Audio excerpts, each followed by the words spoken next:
You're watching Business Access TV. Business Access. Business Access. Business Access. Business Access. You are watching Business Access TV. Business Access TV. Serious about business. Serious about business.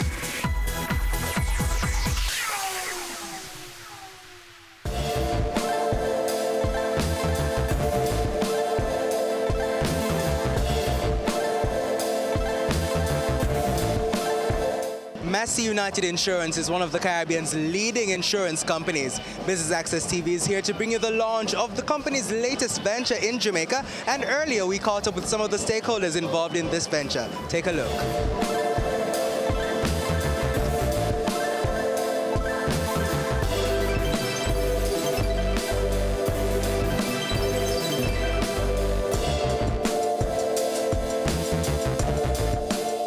We're very excited to be here in Jamaica. The Jamaican economy, as you know, is doing extremely well. The opportunities here seem to be very positive. The stock market has been doing fantastic.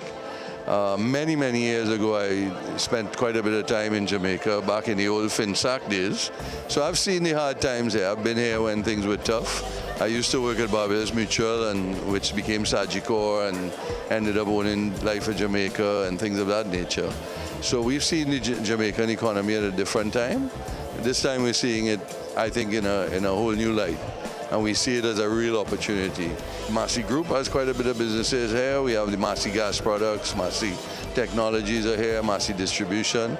And we saw this as an opportunity to move our insurance division here. And we look forward to, Massey United is like the number 5 or in the top 5 insurers in the Caribbean. And if you really want to be number 1 in the Caribbean, you have to be in Jamaica. And we're here, and we intend to be here for a long time and to participate in the market in a very significant way. Well, competition is a fact of life in the business world. And we've been competing with many different insurers all over the Caribbean. We've been competing at the Massey Group level with all sorts of different companies. So we have, competition are not enemies. Competition are people in the same business as you. So we intend to help and to bring capacity to the market. We're not here to steal business. We're not here to undercut anybody. We're here to do our job and to be part of the market.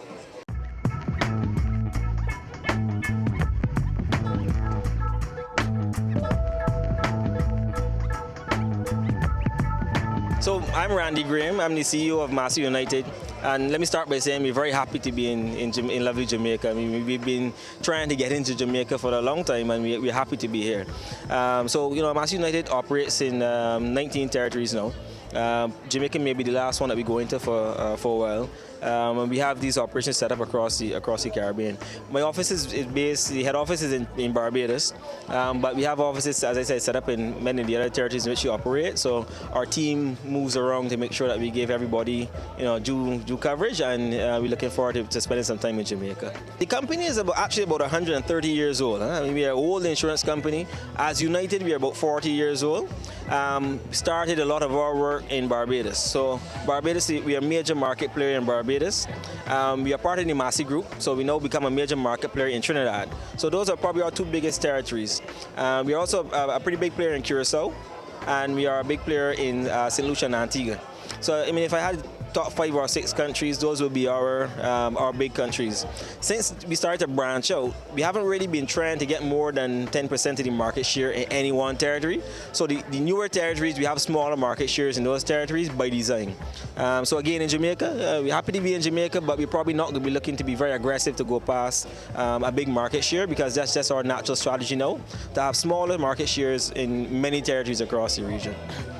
We believe that Jamaica is a major and critical part of the Caribbean, and far apart from offering insurance, Massey United also does its part to develop communities in which we operate.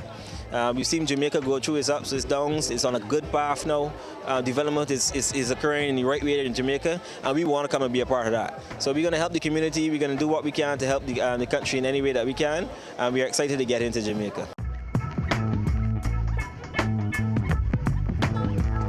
My name is Mark Somerville. I'm the Chief Commercial Officer for Massey United Insurance.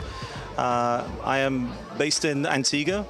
but I'm only really there on weekends. That's the beauty of our company. We're a pan-Caribbean company. We very much regard ourselves as a Caribbean company, not a Trinidadian or a Barbadian or a Jamaican company. We're a true Caribbean company. And it's so exciting to be launching in Jamaica tonight. I mean, Jamaica is a big market, an important market, obviously a very important economy in our region. And we could never truly regard ourselves as a regional company without having a material presence here. So it's very exciting for us, and we're absolutely thrilled. Well, I think the Jamaican economy, there's been a lot of changes in recent years, and that obviously the governments have taken some pretty tough medicine, but Jamaica's coming out the other side of all that. So obviously the stock market has been very strong for a period now. Maybe economic growth isn't as high as many would like, but clearly Jamaica's on a very positive path. We already have, as a regional company, some connections in Jamaica. I mean, Massey Group has been here for a long time with other companies, so we already feel at home here. It's a very comfortable move for us.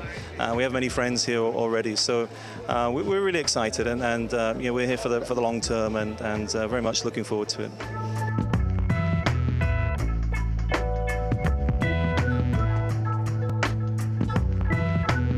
We're very excited about this new chapter in our life. We've been waiting for a little while, and it's happening now. And so we are so excited to say hello, Jamaica. We're there. Because we're in 19 territories, we've had experience in dealing with catastrophic claim in 18 other territories. So that's unique to us, as we've gotten the opportunity to deal with different segments of the Caribbean market, of course, in the claim process. And so we have the experience, the expertise, the knowledge to deal with claims anywhere in the world, I'd say. Hurricane Irma in 2017. So Massey United, then we were 18 territories. We were hitting 9 territories, right? So we paid out in excess of $262 million US in claim settlement. But what was phenomenal about it is the fact that we were able to settle 80% of those claims within 3 months. And that's why when I say we're expert at handling claims, that's what I'm talking about. And so if you ask me what we're bringing to Jamaica, that's what we're bringing, that uniqueness, that ability, because of our diverse experience, to handle claims in a speedy manner.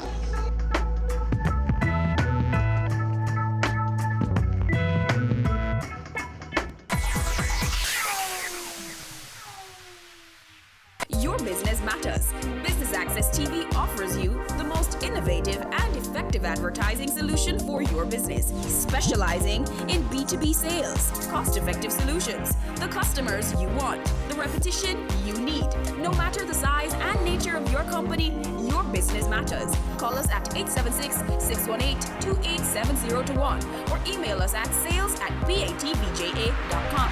Business Access TV, serious about business.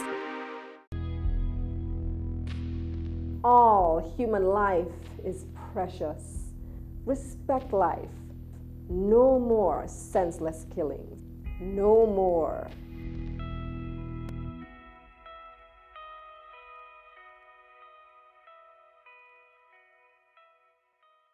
Have you seen it? It's BATV Live. Live streams of business news weekdays at 7:30 p.m. Stay on point Thursdays at 8 p.m. with our Business Current Affairs show, and Weekend Business Report Saturdays at 7:30 p.m. wherever you are. Log on to our Facebook page at Business Access TV or visit our website at batvja.com. Live and at your fingertips. Business Access TV, serious about business.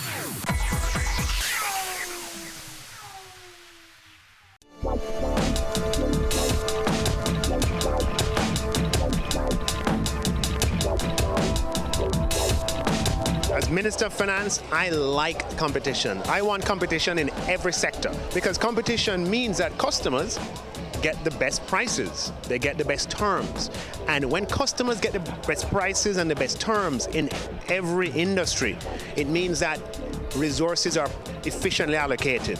every saving the consumer gets can be deployed to another area, and that helps the economy. You know, Massey was a big investor in Jamaica many years ago. Anybody who knows their corporate history, Massey is one of the largest companies in the Caribbean region.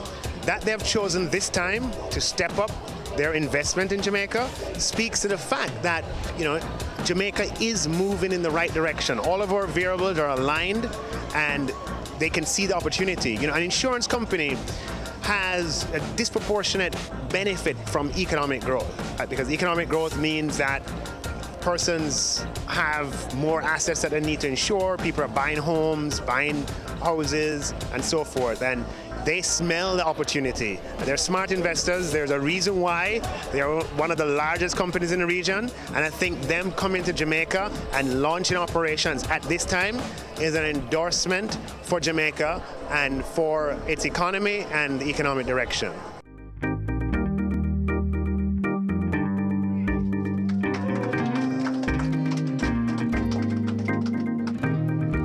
Massey United Insurance brings the number of operating companies in Jamaica to 4 and joins Massey Gas Products, Massey Technologies, and Massey Distribution.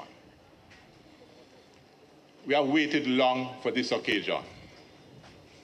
Our last addition to Massey was in 2006, when Massey, then called Neil & Massey, acquired the liquefied petroleum gas business of Shell, and Massey Gas Products Jamaica was created. Massey Gas Products Jamaica, known to many of you as GasPro, has over the last 12 years established itself as one of the best performing companies in the Massey Group. So a local company is one of, or maybe the very best performing company in the entire Massey Group. We are indeed proud.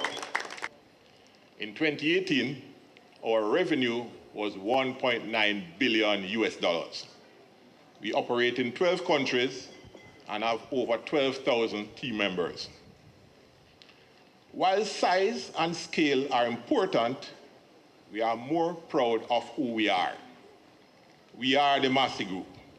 We have been around for 9 decades, and each day, day in, day out, we live our values: honesty and integrity, collaboration, responsibility, growth and continuous improvement, and love and care. Simply put, we'll walk away from any business opportunity if we cannot win that opportunity legally and ethically. We are a force for good. And this is what the Massey United Insurance team will bring to the industry and to the country at large. We are just as passionate about our social responsibilities. So as we expand our business opportunities in Jamaica, we want to ensure that the communities in which we operate are enhanced because of the presence of Massey. So we have a number of educational support programs, our scholarship programs, and in last year, the Massey Jamaica team partnered with United Way of Jamaica to create a different environment for a number of basic schools as they began the current academic year. We also believe in the private-public partnerships. And as soon as Minister Tufton's schedule permits, we will launch or we'll participate in the Adopt a Clinic program, and we'll adopt the clinic in Seaview Gardens as the Massey Jamaica team to ensure that the residents of Seaview Gardens and its environs get quality health care in their communities without having to go outside.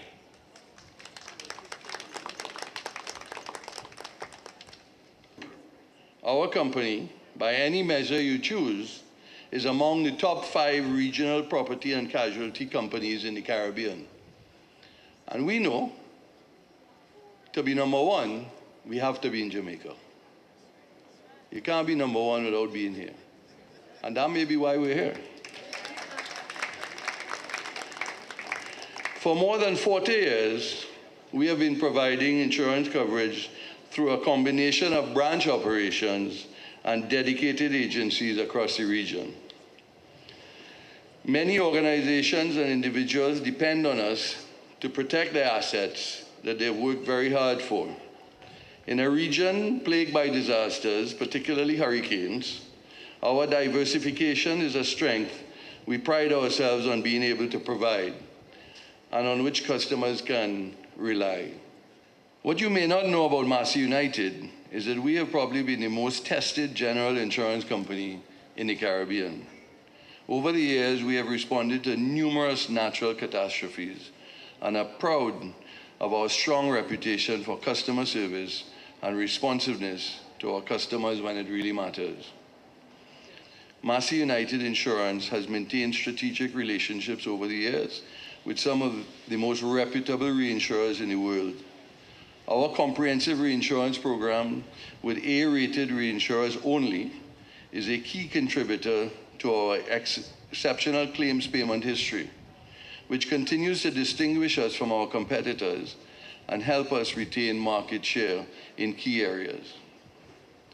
Our strategy for Massey United Insurance in Jamaica, as across the region, is to profitably grow our insurance portfolio in line with our strong underwriting standards by offering superior insurance protection and customer service as a trusted partner across the regional distribution network while maintaining a strong AM Best rating and improving returns on investment. There has been some concern due to our size and reach that Massey United would seek to gain market share here in Jamaica with low premiums. That is not our strategy. As we begin to write business in this market, we will continue to offer premium rates in line with the quality security that we provide to our clients. This company also shares the group's commitment to be a force for good. We have not only focused on providing excellent general insurance coverage, but as responsible corporate citizens, we are also robust in our support of our communities. We will therefore remain committed to improving social cohesion within the territories in which we operate, including Jamaica.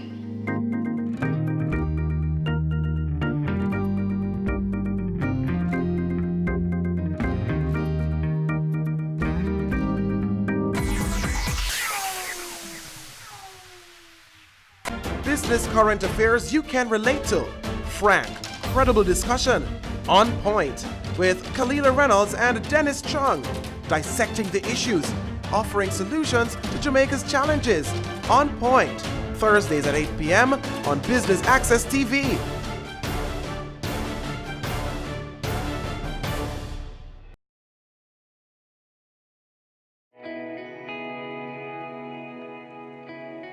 Every day you wake up, you have another opportunity to make this little island better, safer, a place where we all can be proud to call home. It's time we all recognize that every little thing we do has an impact on the Jamaica we live in now and the country we're leaving for our children. So promise me this, promise yourself this. No more will we tolerate criminals, even if it's our relatives. Tell them they're doing something wrong. Tell them to stop. Tell them no more robbing our children of the Jamaica they deserve. Tell them no more crime.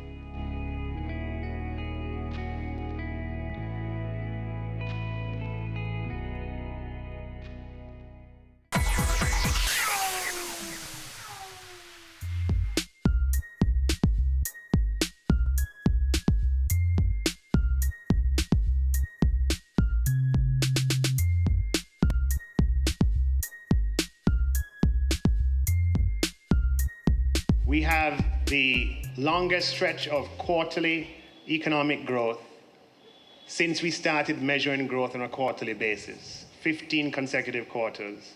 We have inflation that has been low and stable for 4 years. We have debt at the lowest level in 2 decades. We have employment at the highest level ever in our history. Our credit rating is the highest in 10 years. Credit growth is at a 6-year high. Should I go on? The best time economically in Jamaica's history. And when an organization like the Neela Massey Group that has opportunity to invest anywhere they want. You heard him. They're in over 19 markets. They can go north, they can go south, they can go east, they can go west. And they choose to set up operation in the insurance business, which is a business that takes on risk. This is not a shop. This is a business, they're coming to Jamaica to take risk, insurance risk. It tells you that they, like us, smell opportunity.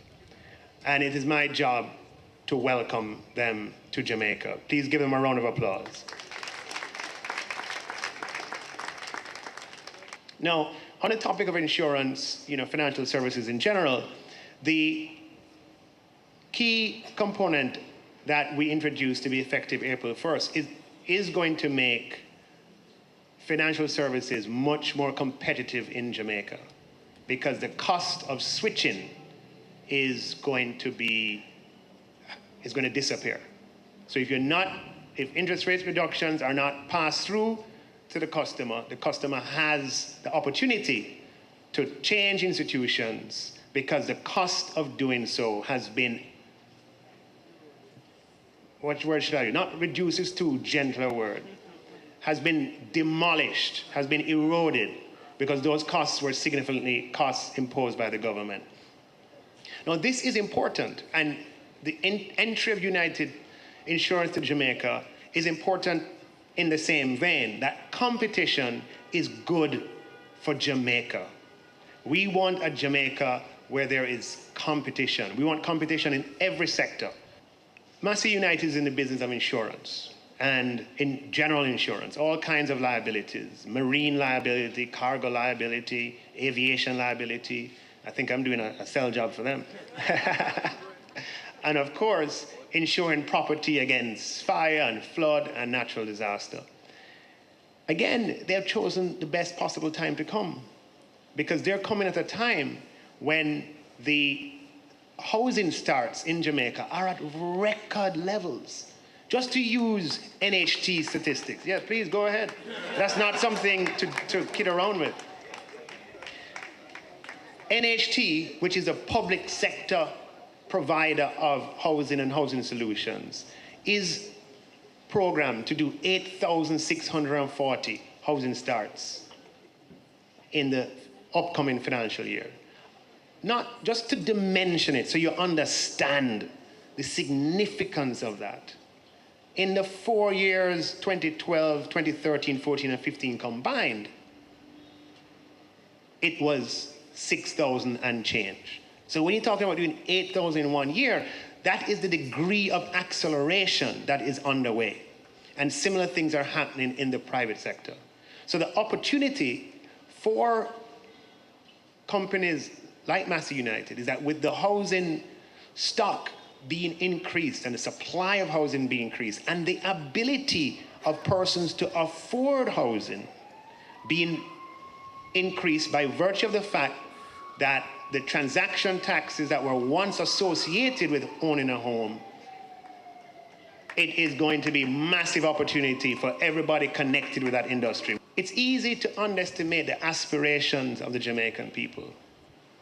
And that's a mistake that as minister, I am not going to make. The Jamaican people, we have more people employed today than ever before. We have 1.2 million MASH, 1.25 million or thereabouts.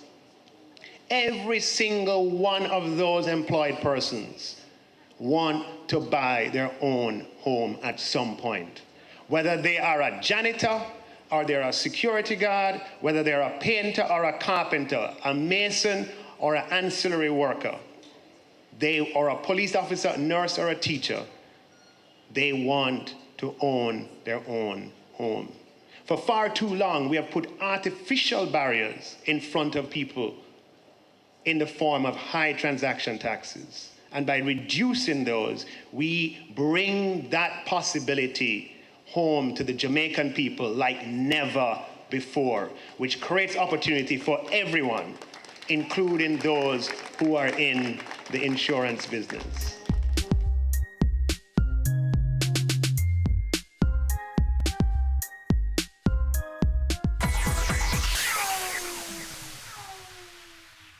Ready for cable for as little as $100? Ready for no monthly cable bill? Ready for 10 TV channels absolutely free? Then pick up our Ready TV box at authorized stores for $4,500. Hook it up to your TV set, then top it up with Ready Credit for 1, 7, or 30 days. Buy now and get $1,000 free Ready Credit and start watching your favorite shows. Pick it up, hook it up, top it up. Ready TV. Prepaid cable TV when you're ready. Now serving Kingston and St. Catherine. Limited time offer while stocks last. Conditions apply.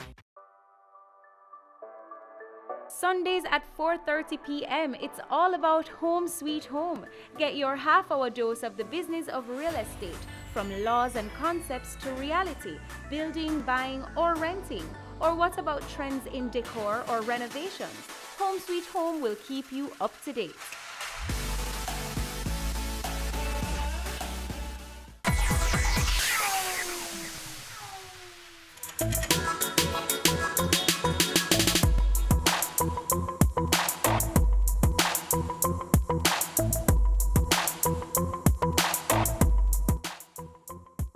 What's your thoughts on this new company coming into the Jamaican insurance market?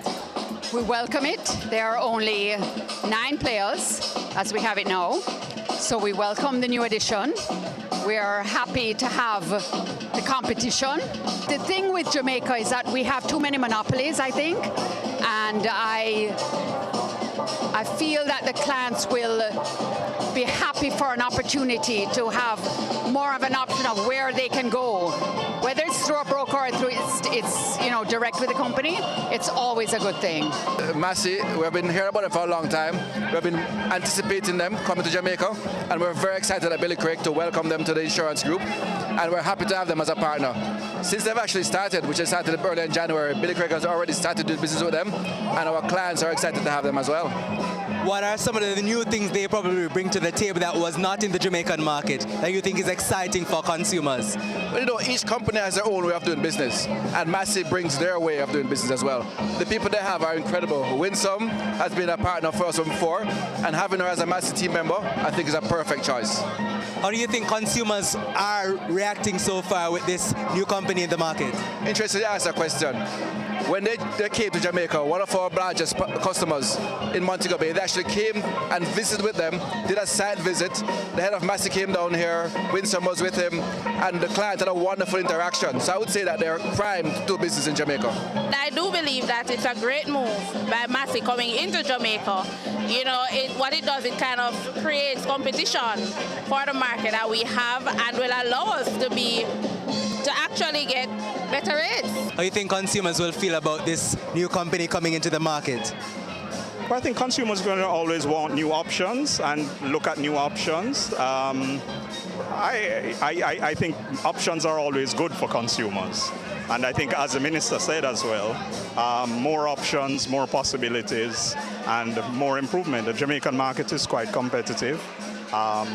It's a very sophisticated market, and I think we can only participate and improve the market. Thank you so much. Well, I think competition is always good. The client is the one who gets the benefit of the competition.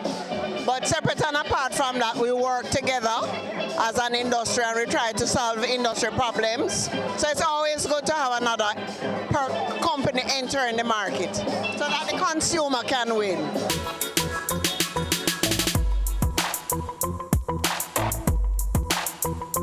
So you would have heard from a fulsome lineup here at the launch of Massey United Insurance's operations here in Jamaica. Thanks for watching BATV's coverage of this launch. I'm Javon Keys for Business Access TV, serious about business.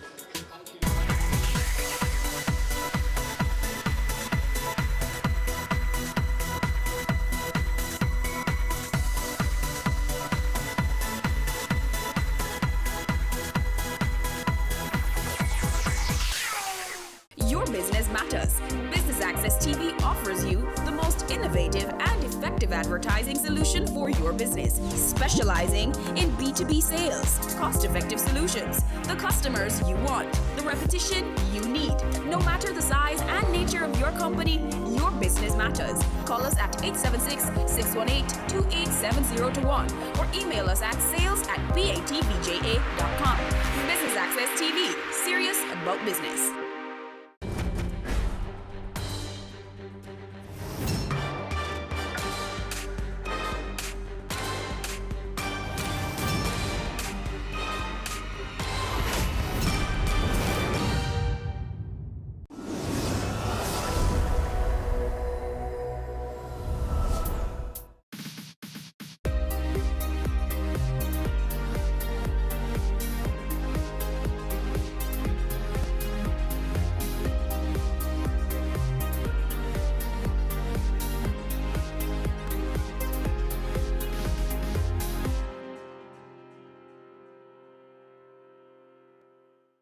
Of course, Jamaica is known for its tree-lined cliffs, its tropical plant beds, emerald seas, breathtaking views from above, chaotic market spaces, and widely grown ackee.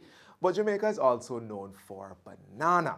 Yes, government has been taking the initiative to use this fruit to boost our economy for years, and 2019 is no different.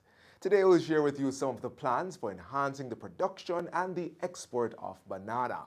Hi, I'm Theodore Henry, and welcome to today's Jamaica Magazine. There's much to see in our Talawa Island home, and we're giving you just a taste today, so do stay with us.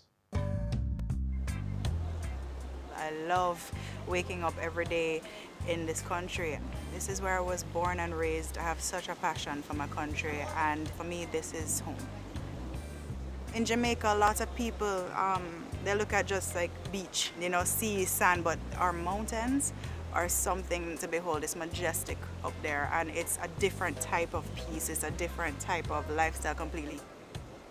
I could mention many different places that are amazing, but the one thing I do love about Jamaica as well is that you can find that relaxation, you can find that chill in your backyard. Apart from it being an incredibly beautiful country, an incredibly beautiful island, we have a wonderful, wonderful culture, wonderful, vibrant, colorful people. There is definitely a realness to Jamaica. There's definitely something that no matter what keeps you in touch with reality here. Why come to Jamaica? It all comes back down to Jamaica as a whole. The food, the music, the culture, the people, the climate. Come out and meet us, come out and experience what Jamaica has to offer.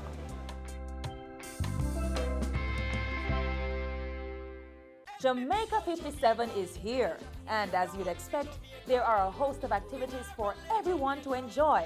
Miss Jamaica Festival Queen Competition, World Reggae Dance Championship, Mellow Go Round, Jamaica Gospel Song Finals, Grand Gala, and so much more. We have a lot to celebrate as a nation, so let's come on out and support all these celebratory activities. Jamaica 57, one nation, one people.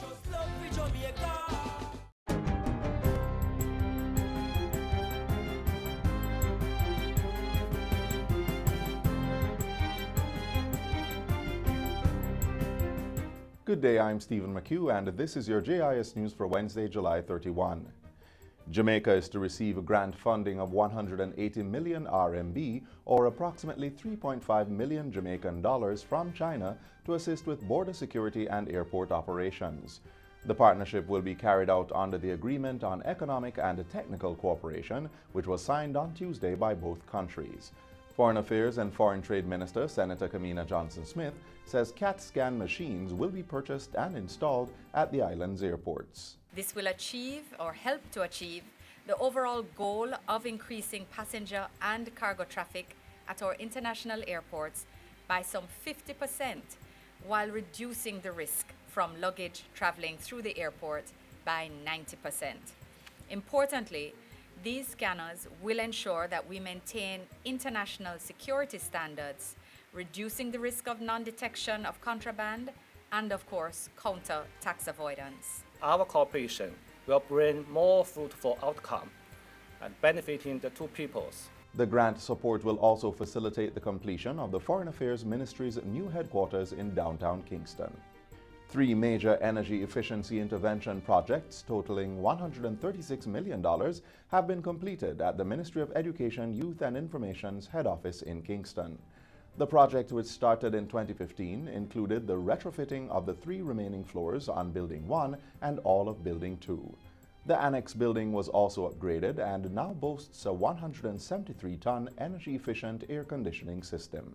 This is expected to reduce the ministry's electricity consumption by 34%. Energy Minister Fable Williams says the modifications that were implemented through the Petroleum Corporation of Jamaica will increase productivity by enhancing staff well-being and the general work environment. Interventions such as these are directly in line with the Government of Jamaica's strategy for delivering sustainable economic growth, which is underpinned by the drive to secure affordable and reliable energy supplies for our country. In 2015, the Education Ministry received $32 million in electrical distribution upgrades with the installation of a 78-ton energy-efficient air conditioning system on 2 floors of Building 1. And in 2016, $13 million was spent to implement 7,500 square feet of solar-controlled film application on windows in the ministry. And in 2016, $13 million was spent to implement 7,500 square feet of solar-controlled film application on windows at the ministry. 600 unattached youth are to benefit from the rollout of the second phase of the Technology Advancement Program, TAP. The program is an initiative of the Universal Service Fund and targets 18 to 35-year-olds. It provides them with practical training in information and communications technology, as well as job readiness skills. At Monday's launch, Portfolio Minister Fayval Williams said TAP would be partnering with the HOPE program to get young people actively participating in the digital society. As we make this transition, it is imperative that all our people are equipped with the necessary skills and knowledge to adapt to whatever digital future lies ahead. Interested unattached youth will be offered a stipend and given 3 months training from the Caribbean Maritime University. Successful applicants will also receive 9 months on-the-job experience. Applications for the TAP program may be accessed through the Universal Service Fund or the HOPE program. The creation of a Safety and Security Division at the Tourism Ministry is among new measures being implemented to strengthen Destination Jamaica. A new manual on tourism ethics for Jamaica will also be developed to guide engagements between visitors and workers in the industry. The manual should be ready by the start of the winter tourist season in December. These destination assurance measures were revealed by Portfolio Minister Edmund Bartlett at a press conference on Monday. Jamaica has to remain a destination that is sought after. Jamaica has to remain what I call an opinionated destination. And everybody who comes here must feel it and must recognize that this is their place. This is where they ought to be comfortable and happy. Local and international security strategist Major Dave Walker has been appointed to head the Safety and Security Division, which is based at the Tourism Product Development Company, TPDCO. These measures follow a recently conducted security audit of the tourism sector. The audit was done following reports by visitors regarding safety issues at a few resorts. And finally, the National Environment and Planning Agency, NEPA, says it is awaiting laboratory analysis to determine the cause of a reddish-pink discoloration of the Outram River in St. Mary. Even as those tests are being done, NEPA says it continues to partner with the St. Mary Municipal Corporation and the Water Resources Authority should corrective measures become necessary. NEPA's intervention follows the recent discoloration and a pungent odor coming from the river which runs through the parish capital. A team from NEPA, the St. Mary Municipal Corporation, and the St. Mary Health Department carried out a recent site visit. The team came to a tentative conclusion that the strong odor was due to an increase in hydrogen sulfide, while the reddish-pink color was caused by an algal bloom known as red tide. And that's it for JIS News Today. I'm Stephen McHugh. Thanks for watching.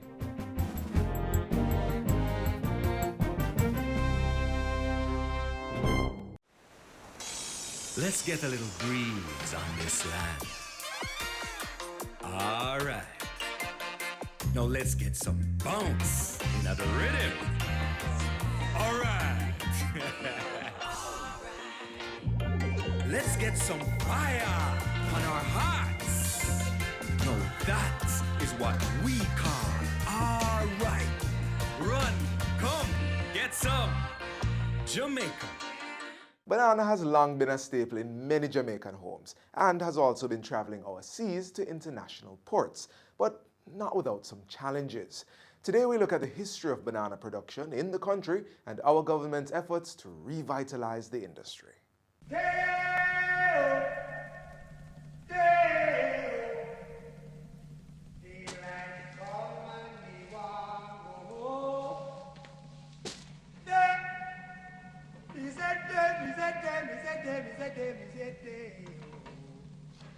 Daylight come and me want go. As early as the 1800s, Jamaica enjoyed a robust banana industry. and by 1866, the country began its export trade of the fruit. It was one of the top export produce and drivers of foreign exchange for the country. Mr. Tallyman, tally me banana. For years, the country and farmers alike enjoyed the success which saw up to 70,000 tons of banana being exported in 1993. But in the midst of this achievement were great challenges. The sector grappled with varying diseases and frequent storms and hurricanes like Gilbert in 1988 and Charlie in 1951. The banana industry also had to face trade liberalization, falling prices, and low competitiveness. This triggered a gradual decrease in export. The final blow to the banana industry and to the livelihoods of many farmers was the passing of Hurricane Dean and Tropical Storm Gustav in 2007 and 2008. During this time, export fell to its lowest level. Some 800 jobs were lost, with the closure of an estate in St. Thomas by a major stakeholder. Eventually in 2008, the export of bananas stopped. With the support of the European Union, a long-standing partner, which provided funding, the government of Jamaica implemented programs to revive the banana sector. Between 2009 and 2011, priority was given to strengthening the technical and administrative support teams of the Banana Board. And it was during this period that the EU Banana Support Program was established. Funding to support the undertakings amounted to over 116 million Jamaican dollars by the government, as well as over 677,000 euros by the EU. This strategic approach to revitalize the banana industry would see production picking up and the resumption of export in 2011. European Union has been supporting the banana sector since 1996, so it's not something new, and that commitment is very strong. We recognize the importance of bananas to Jamaican people and Jamaican culture. Unfortunately, the blow to the exports in 2008 has been quite difficult to recover from. So today we are trying to support the Banana Board and the Growers Association and the small producers in order to improve their competitiveness, but also to assist them with technical expertise, to look at a variety of different types of bananas and plantains.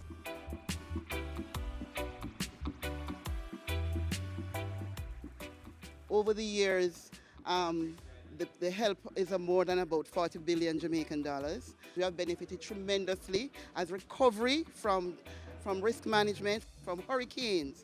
They provided tremendous help to recover each time the industry has been impacted. In fact, they have left us with something that we think is a great legacy, the Banana Industry Catastrophe Fund, which the Banana Board still manages.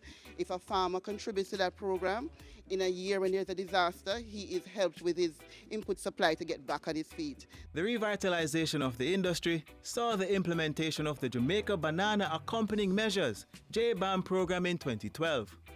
Approximately 1,400 farmers in banana-producing parishes of St. Catherine, St. Thomas, Portland, St. Mary and St. James are targeted under the program.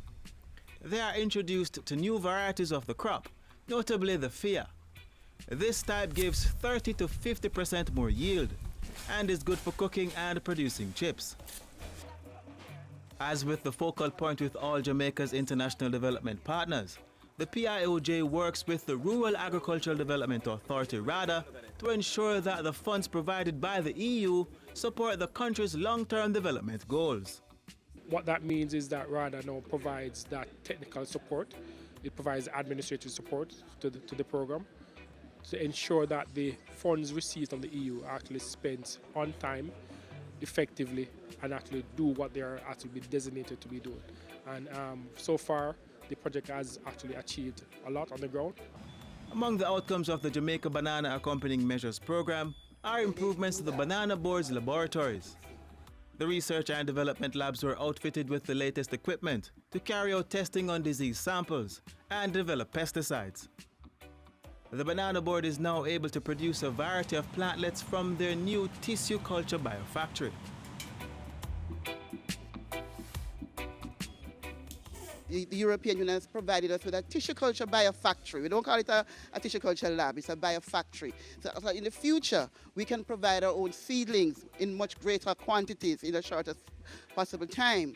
The projection is for the board to produce 120,000 tissue culture plantlets. That is to be supplied to participating farmers of the JBAM program per year. The calculated intervention by both the government of Jamaica and the European Union also allowed for the continued operations of the banana breeding station at Bodles in Old Harbour in St. Catherine. The Banana Board currently maintains over 150 varieties of disease-resistant banana plants. Also, JBAM supports the Growers Association through the construction of a $30 million processing plant. This will allow players in the industry to move up the value chain and benefit from the production of banana and plantain chips. And in the future, they can look at other banana products. So we are actually empowering the growers to be involved further along the value chain, which will provide more profit, more income to the Growers Association. Farmers also benefit from farm supplies at reasonable rates from stores operated by the All Island Banana Growers Association. The other thing is the availability. Because of our cash resource, thanks to the EU, we are now in a better position to improve on our inventory. So the availability of input material that is readily available to all farmers. Thirdly, from the assistance given to us, we were able to implement credit programs, which our farmers could get assistance to resuscitate their farms and so forth. The impact of the JBAM program is far-reaching. Not only are the farmers empowered to produce, but they are able to employ workers, thus spreading the financial gains across rural communities. Another advantage to the farmers is that they get the opportunity to acquire the Global Good Agricultural Practices certification. With this international standard, they are able to trade in the export market. The certification exercise is administered under the sub-program of JBAM, called the Banana Export Expansion Program, BEEP. Its main objectives are to increase banana production with international standards, develop the technical and infrastructural support of the industry, and preserve the industry's competitiveness in both the export and domestic markets. Well, the assistance that I have gotten is tremendous. We have a huge storeroom that we have compartmentalized to facilitate smooth operation and to prevent contamination and to make us more efficient. By ourselves, we would not have been able to. This has been a springboard because having gone through the first hurdle, I can start counting what my bunches will be like in the second half, right? So I know I can start counting money. So economically, I'll be better off. I've also received over $1.25 million in grant from this program, this BEEP program, and this grant was used as infrastructural development. So I was able to develop my infrastructure for the Global GAP standard. My farm is now certified as an export farm, so I'm now able to export my own fruit to various overseas countries. The Banana Board has seen a steady increase in the export of banana and wants to take it further. The increase in export between last year, between 2015 and 2016, was 30%. So it's not that we are not doing well. Or with the banana, Jamaica Banana Accompanying Measures support, our aim is to increase the overall production by 30% over 2011. And in last year, we actually did 26%. So we are well on our way. Export markets currently include the Cayman Islands, Canada, the United States, and the United Kingdom. Looking to the future, the nature of EU's partnership with Jamaica will mean that we will continue supporting the government and civil society organizations in trying to improve people's lives, and that will be very much also relevant to the agricultural area.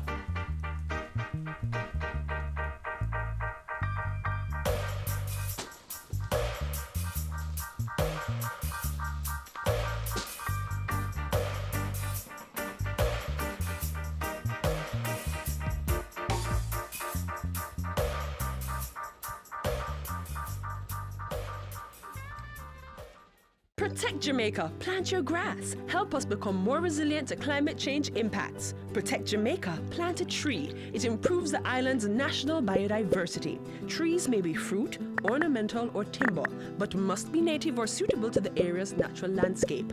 Join the Jamaica Million Tree Campaign and help to plant 1 million trees by June 30, 2019. This is a call to action by the National Environment and Planning Agency. Jamaica is also known for its creative people who will make something from just about anything. We met up with some local jewelry makers who created their pieces from elements such as board, metal, and other things. Take a look. Droplets of beads, creatively designed metals, painted wood, all handcrafted to adorn the neck, face, or limbs. Made from natural resources found on the island, local costume jewelers are designing a niche for economic empowerment. Natural handbands. These are like from Lucky Seeds and RSI, and these bracelet is from copper with seed mixed in. And we have bamboo handband. We have leather handband over here, and we have wallets, sandals, and pipes and chalices. Natural, all handmade right here in Jamaica.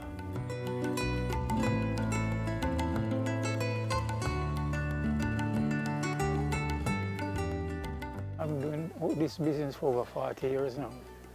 I've traveled all over the world, and this is the business that I do. This is my living, and I'm very proud of it.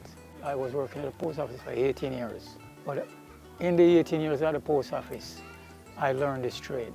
I'm self-taught. That's what I love about this. I think about a creative piece and I manifest it with my hands. And that's what I love about it. Manifesting what I think.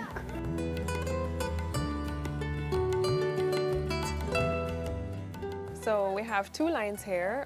We have one called the Heavenlies, and then we also have another line that's completely made out of paper, crafted from scratch, hand-painted by a fine artist and varnished. And that one is called Inspired by Nature. And if you look at it, you'll see things that remind you of sunsets or hillsides and mountainous reliefs and fruits and flowers. We have some freshwater pearls, we have shells, we have upcycled, I would say, materials that we used to make the earrings, so paper. So, and we do a lot of seeds and shells. I work a lot with shells. So those sorts of things. I'm telling you this, we don't know how rich we are. We're a very rich country. I'd love if we could concentrate on developing our skills and using our local product and advance. We are so rich that it's confusing sometimes to see what we're doing, so much stupid things. Killing each other, robbing each other. We don't have to do that. We have everything here. So we need to just concentrate and focus and be positive and use the things that we have, because we have a lot. Just be more mindful of what you're doing every day and what you're using every day. You know, paper instead of plastic, that's kind of, you know, the stereotypical answer, but really thinking about where you're buying your products. Are you buying things that are locally made? Are you buying things that are imported more than the locally made?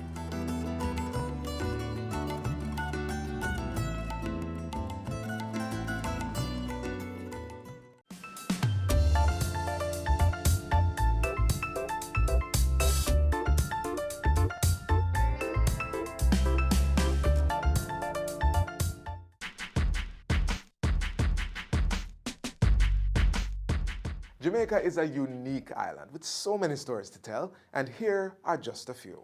Number 1, Jamaica was once a Spanish-speaking country under Spain's rule from 1509 to 1655. In fact, many towns in the country still maintain their Spanish names, such as Ocho Rios and Santa Cruz. Number 2, Jamaica is home to the 7th largest natural harbor in the world, and that is the Kingston Harbor. Number 3, the island is predominantly comprised of Christians, but Jewish residents are among the oldest set of people in this country. And number 4, Jamaica was the first tropical country to send a bobsled team to the Winter Olympics in 1988. There's so much more to Jamaica, so do some research. Catch up on our history or become a part of that history by making your positive mark. Do this and you too can help to make Jamaica the place of choice to live, work, raise families, and do business.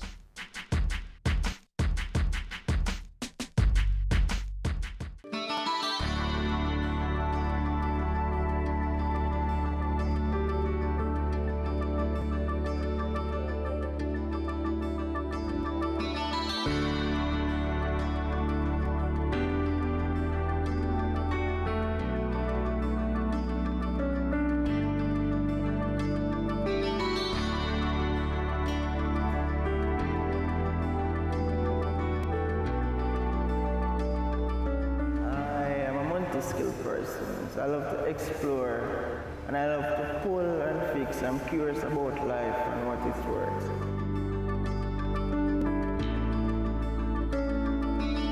I'm a part of the Special Olympics team for Westmoreland.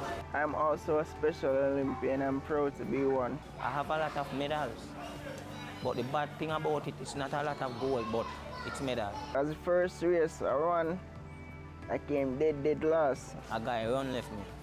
And this year, I went back to Kingston and I make up my mind and say, you know what? I don't make no Kenyan person run with me again. Because guess what? I want it 1 out of 1. I don't want to be 2-0. So I take it and for the whole week, I train until that the race will come. I'm win it by far. And accomplish, well achieved.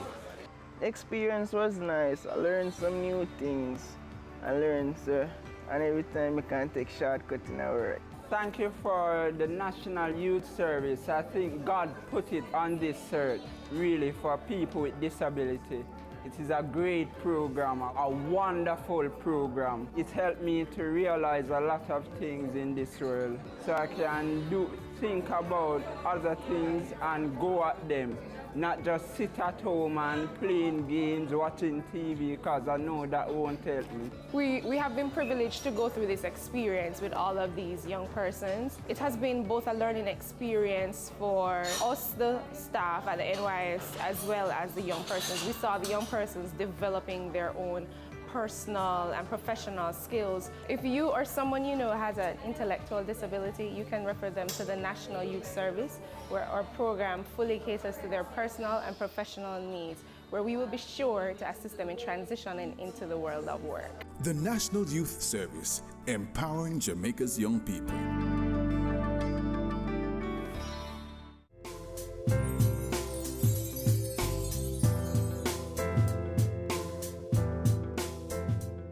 And that's all the time we have for you today on Jamaica Magazine.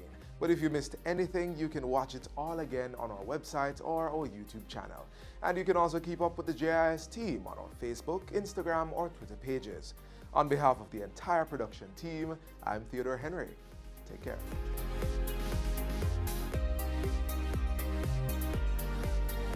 This has been a production of the Jamaica Information Service, the voice of Jamaica. They say it takes a village to raise a child, but the world will one day need the leadership of that child. The time you spend with your child matters. It stimulates their minds and shapes the way they act. Talk with your children. Help them to better understand the world around them and to value what is truly precious. Above all, the most valuable gift you can give them is love. Play, talk, teach, love. Take the time. It makes all the difference. A message from the Parenting Helpline and Ad Council Jamaica. Cameo brings the creative industries to life. Highlighting creatives in different fields each week. Art. My life turns art. I breathe, I eat art. Fashion. Food. Without a customer, we're nothing but four walls. Music. Film. Cameo, only on Business Access TV.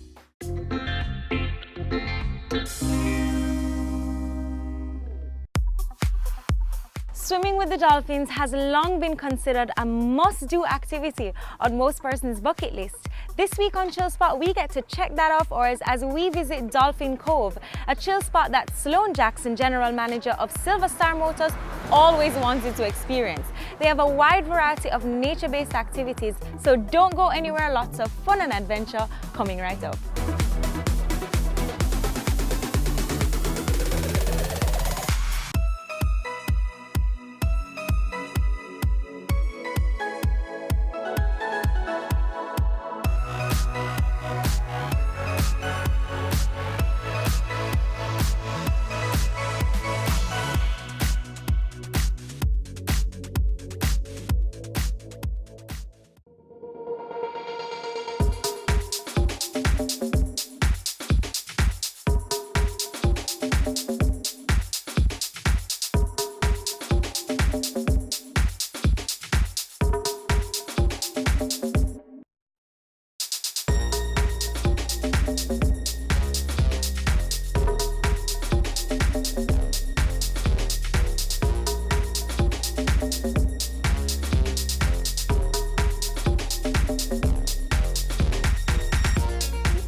Hi guys, hi Sloan.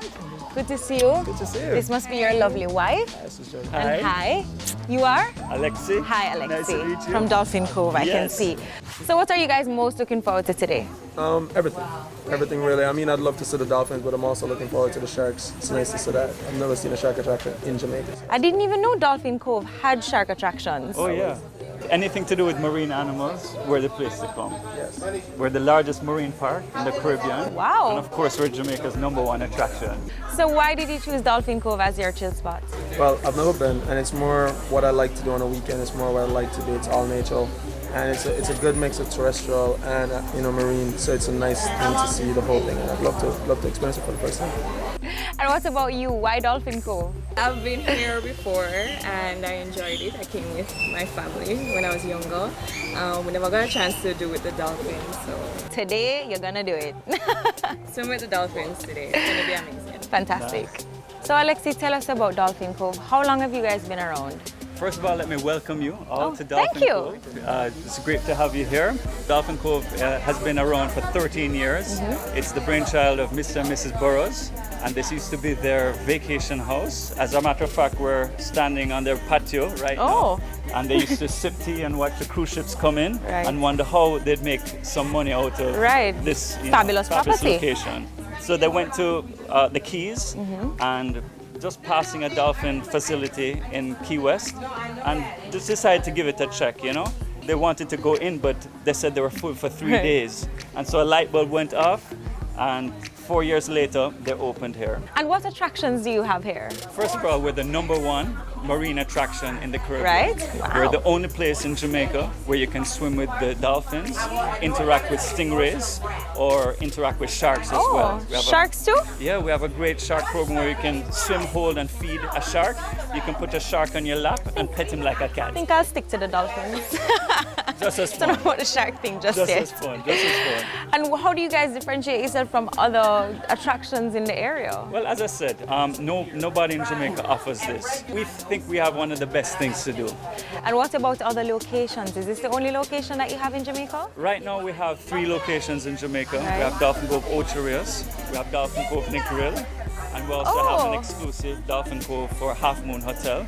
And very soon we're opening up at Moon Palace, which is right next door, and we're putting a Dolphin Cove in there as well. Fantastic. All right, so what are we going to be doing today? Well, we're the largest marine park. So not only can you swim with the dolphins, but there's a number of other things to do. We have mini boat rides. We have a jungle trail where you can, if you've never had an experience of touching a yellow Jamaican boa snake, you can wrap them around your neck. Or maybe I don't want that experience. I mean, I don't know. But we also have iguanas. We have a lot of things to do. All right, so I think let's start with the jungle trail. Okay. Let's head on down. Are you ready, guys? All right.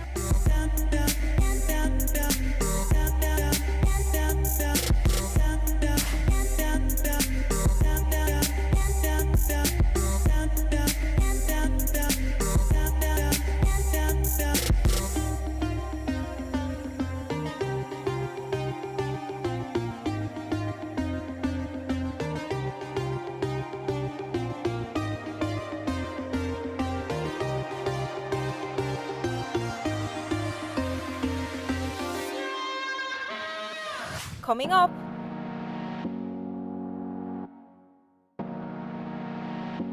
What one thing would people be surprised to know about you? That I don't drink and I don't smoke at all, ever. Have never tried it? Not interested.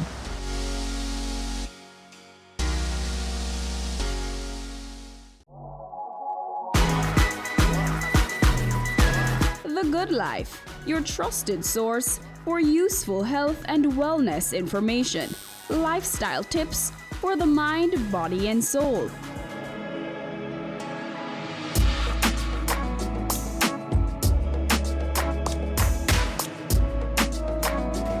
Tune in Tuesdays at 8:30 p.m. on Business Access TV.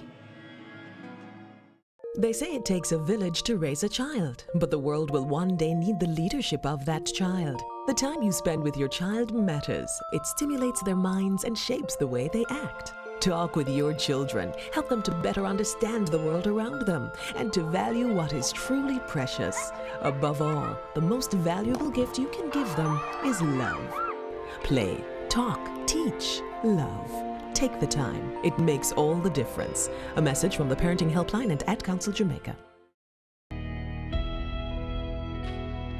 As a teacher for over 8 years, we need to realize that the children are our future. We need to love them, appreciate and respect our children. No more violence against children. No more!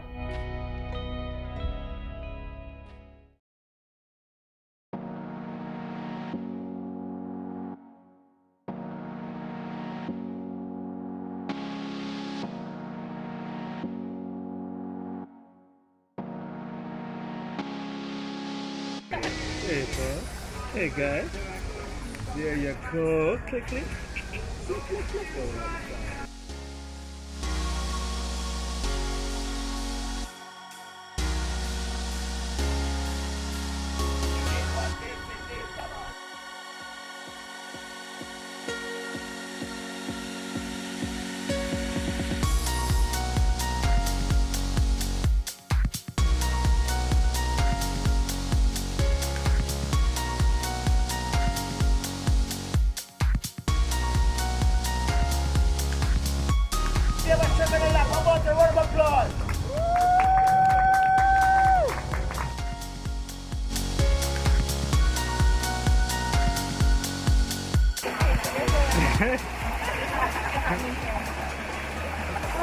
Ready?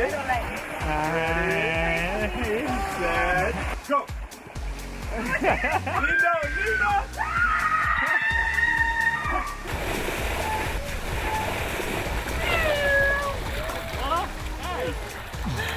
I made it!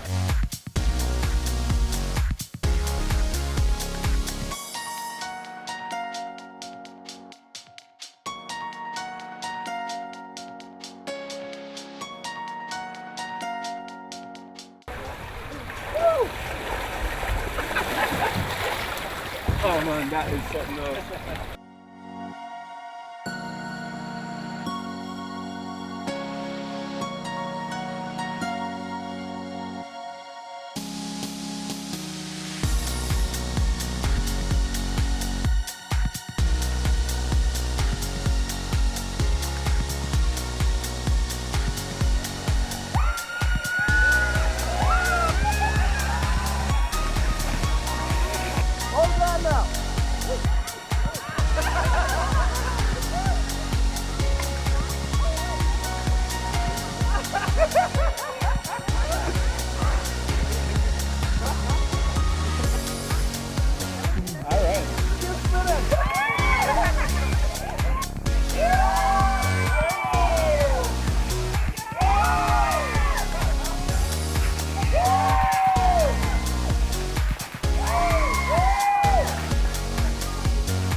So tell us about your childhood. How were you raised? I grew up like most of us in Jamaica. I grew up with my mom and we lived in Kingston. I went to Mona Prep, which is a footballing school. And I was a goalkeeper at that time. And then I moved from Mona Prep, I went to Arden, which is a basketball school. And I played basketball. And then after Arden, I went to UA. Stayed at UA, did environmental biology, and then I went into the car business. You did environmental biology at UA. So how did you end up in cars? It's an interesting story. I actually just was looking for a different job that I could actually do while keeping my afro. That's really the story. And I refused to cut my hair.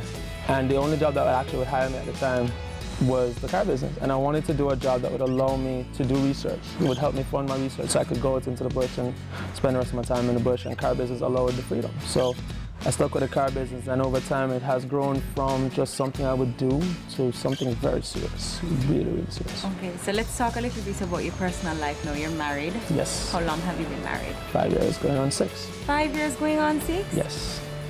Wow. So took a while. I think we've been together 7, going on 8. 8. Going on 8, yeah, I joke. So how did you guys meet? That's another interesting story. So I'm a workaholic, and my friends thought it would be a good idea that I started to go out because I also don't really go out. So I went out with them to mass camp on a Friday, and the whole idea was for Sloan to get a girlfriend. So I was out there, and I don't remember what it was. I was actually quite upset and I wanted to go home. And my cousin's girlfriend at the time was Jodie's friend. And she wanted to introduce me to Jodie. And I mean, my very first interaction with Jodie was, you know, the girlfriend like, "Hi, Sloan, this is Jodie." I'm like, "Hey, good to see you. I have to go." And just walk off, clean, leave her. And luckily, you know, somebody helped follow up and got us back together. And from that, this is where we are. How do you balance, you know, a home life with such an intense work life? That part is really all Jodie. Because I mean, like as I said, I'm a workaholic. I work all the time. And if you don't stop me, I won't stop at all. It's really sad. But Jodie does help with the balancing. Jodie does help make sure that I, you know, look at all the other things that I need to do. Make sure I get my basketball in. Make sure we interact with family. She gets the friends over. I mean, pretty much anything home life is done by Jodie, and everything else is done by me. You know what I mean? So it's a really good balance that she helps me with. What one thing would people be surprised to know about you? That I don't drink and I don't smoke at all, ever. Have never tried it? Not interested. You've never drank liquor? Mm-mm. No kind of alcohol? No. Ever? I've heard all the stories. It's very interesting. I've seen people act stupid, So but no. why is that? I mean, at a very early age, I had a weird experience, a really traumatic experience. A friend and I, a couple of us, stole out when we should be playing basketball. Stole out to go to one of these little Millsboro parties that were around the corner from where I grew up. And we're there, and he was with me for 1 minute, and I turned around, he was on the floor. And he was out. He almost died of alcohol poisoning. Wow. It was I think, you know, just the shock of having so much liquor availability at that point in time. And we were like 14, 15 thereabout. But I mean, after that, I just never developed anything for it. That really fixed it, huh? Yeah, man, the reality check was real. Would you say you have any fears? None. None? None. It's a male thing.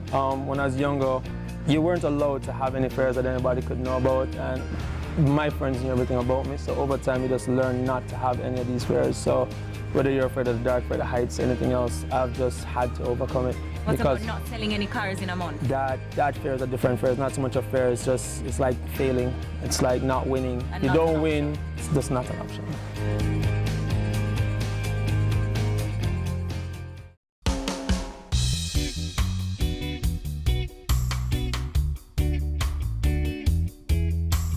And what about dressing for the office? What is your style advice? It depends. In my present occupation where I'm at as GM, there's a certain degree that's expected from you. But at the same time, I am meeting and greeting with my customers, so it's a mix that I have to work with. You know, if I'm dealing with executives and like masters of the universe, as they like to call themselves, then I have to dress appropriately, suits, the whole nine. If I'm going to be dealing with, you know, the person who's very surprised to have ever walked into Mercedes-Benz, then I don't want to frighten them with the wrong, you know, too much bravado on them. So short sleeve, regular, look like the rest of the staff. And blended. casual Fridays? Casual Fridays is a must. Polo shirts and the whole nine. I'm big on that. What about your personal or professional goals for the future? Right now, I just want to get Mercedes from where they were. When I was with the brand, when I joined the brand, it was developing and it wasn't quite near the best. Where I wanted to be at the very end, I wanted to make it the best and make it a household name. I wanted to be the first choice of premium car. And I want to do a lot of things to develop the staff around me, have people grow around me, be able to mentor people to another position and elevate their life. And what advice would you give to people or persons who want to get into this industry? Persons who want to get in this industry, it's not all it seems. It's not all just drive cars around and, you know, showboating and be on TV and talking about cars. There's a lot of work that goes into it, and I mean, the further up the food chain you go is actually the more you pay attention to things that are not car. Like I pay attention to how we greet the staff, words that are said, body language, stuff like that. You know, the layout, customer service, the appearance of the dealership. I mean, you know, we go so far away from car now. You go from the actual fun part, and as a salesperson, it takes a drive. It takes waking up every morning, every single day, going back to do the same thing and motivated to do it even better today for you to be the best at it. That's what it really takes. I mean, I've been in the business 10 years. I have reps that work for me that have been in the business 14 years. I've seen somebody that's been in the business 30 years, and I can tell you the one that's at 30 is more driven than the one that's just came in, and the one that just came in is all wow, you know what I mean? So it takes a different approach, and the business is open to anybody. No matter what your skill set is, you could actually come in, you can learn the trade, and if you have a gift, you'll know. But I think you're a real, true testament to to having balance and offering balance in your life?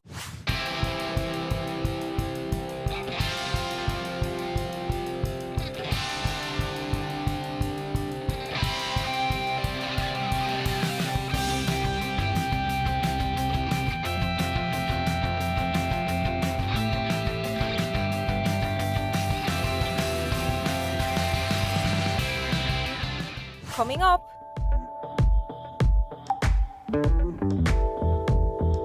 What does a typical day involve for you? It's different. It's not what people think it is. It's not coming in and driving Mercedes home.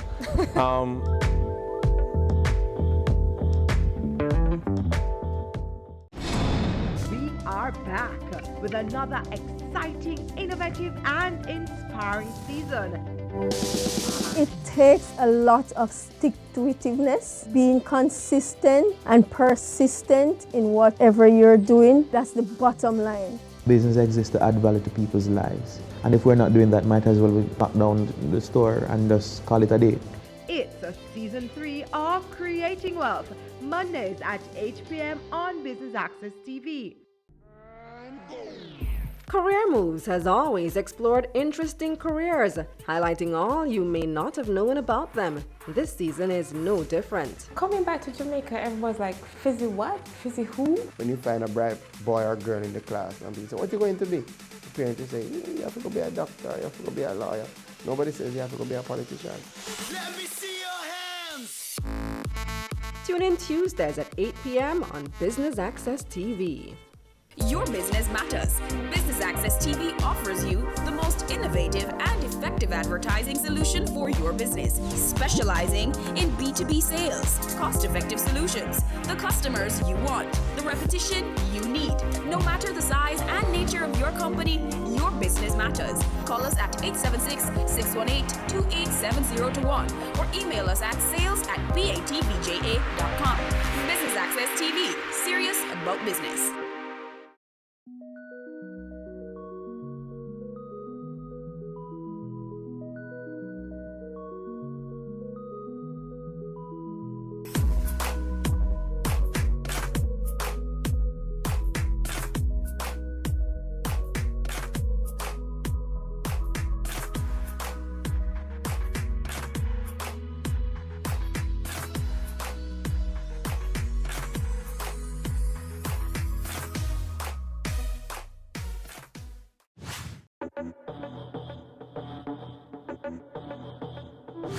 So Sloan, talk to us about being the general manager. What does a typical day involve for you? It's different. It's not what people think it is. It's not coming in and driving Mercedes home. I literally get there in the morning way before everybody else. I'm normally there till, dog afraid, as I like to say. And I do everything. I'm a little hands-on. I try to be engaged. I try to also meet and greet with my customers, because the customers it's what all business is about. So it's talking to them, understanding what they want, understanding what their expectations are, and trying to meet it at all times. And what would you say is the thing that you enjoy most about your job? Is it driving the cars every day? No, actually it's the delivery of the cars, and it's meeting and greeting with the different people, the different customers, the different things that you never expect, the type of customers that walk in, and just the surprises every day. And just so we're clear, Silver Star Motors, what brands do you guys have? Well, Silver Star is just Mercedes-Benz, but Silver Star is a part of a much larger group, which is the Stewart Automotive Group. We have Suzuki, Mitsubishi, Mercedes-Benz, BMW, Mini, and we've now acquired another 2 brands, which is Jaguar and Land Rover. Right. Okay. Right, so Congratulations. we're now the largest automotive group. In the Caribbean, in Jamaica? Jamaica. And what would you say, because I asked you about what's your favorite part of your job, what would you say is your least favorite part? My least favorite part is just not winning in a lot of occasions, like just not having the answer for a customer. Because a lot of times the customer really depends on us to come up with an answer for them, because they really want to make that step. And then when I just don't have an answer for them, it really breaks my heart, I'm not going to lie. So how do you combat that? Because, if you can't help a customer, you just can't help them, right? Well, it's just can't help at that moment, but with me, I never give up on opportunity. And even recently, we've just had a situation where a lot of customers want to get to the Mercedes-Benz for under $6 million. We had a car when I just came there that was under 6, and we've now priced ourselves out. But recently I just stayed there till 1 o'clock. I refused to leave until I actually figured it out, and we're working on a product right now for everybody that's watching, that we're working on a product that will be under $6 million.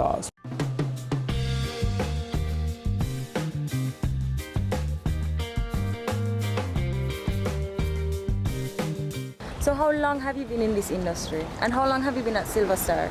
I've been at Silver Star now for 2 years.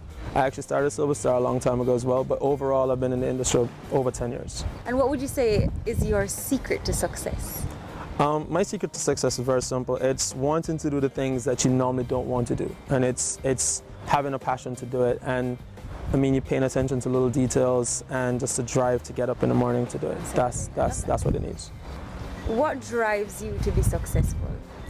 It's a couple of things. I just love to compete. And I love the whole thing that comes with competition. You're just going through every new task, and as you beat one, you see another target, and you keep going, you keep going, you keep going. I love that. And the other thing is I have quite a few younger children that look up to me, that I talk to every now and again. And I have to be the example that I need to be for them. Just another example out there, because it's not just me. But you know, it's another good example that they can turn to, that they can ask questions, just like how I had somebody that I could ask questions. So that means you have a mentor then? In different aspects, yes. I have a mentor from the car business. He actually is the father of a friend of mine that still works in the car business. He pretty much taught me most of what I needed to know to be a general manager. And I have another mentor that died recently. That was my mentor for everything I do on the other side, which is herpetology. Yeah. And you have a small business as well? Yes. Tell us about that. So when I was in the industry, I figured out that we needed something to help customers learn everything they needed to know about cars and give them a much broader perspective, more than just me at this particular dealership telling everything you need to know about this one. So I developed a company called Auto Info JA. And Info JA. Correct. Okay. And what it does is give you everything, all the information you need on the automotive industry, things like petrol prices and why they're moving up and down, how to compare the cars. It also has a classifieds where you can actually put your different cars up. So when you want to get out of the car that you're in, so you can get into a new car, that's what the site is for. And do you have any advice for entrepreneurs who want to get a small business off the ground? Did you have any difficulty? If you have a business, know everything more than the initial plan going up to 5 or 10 years. Do not plan just for 12 months or 18 months, because after you reach that stage, you won't know what to do. And have a much larger goal than you think you can actually achieve right now, because you will actually get to that point and need something to push you further.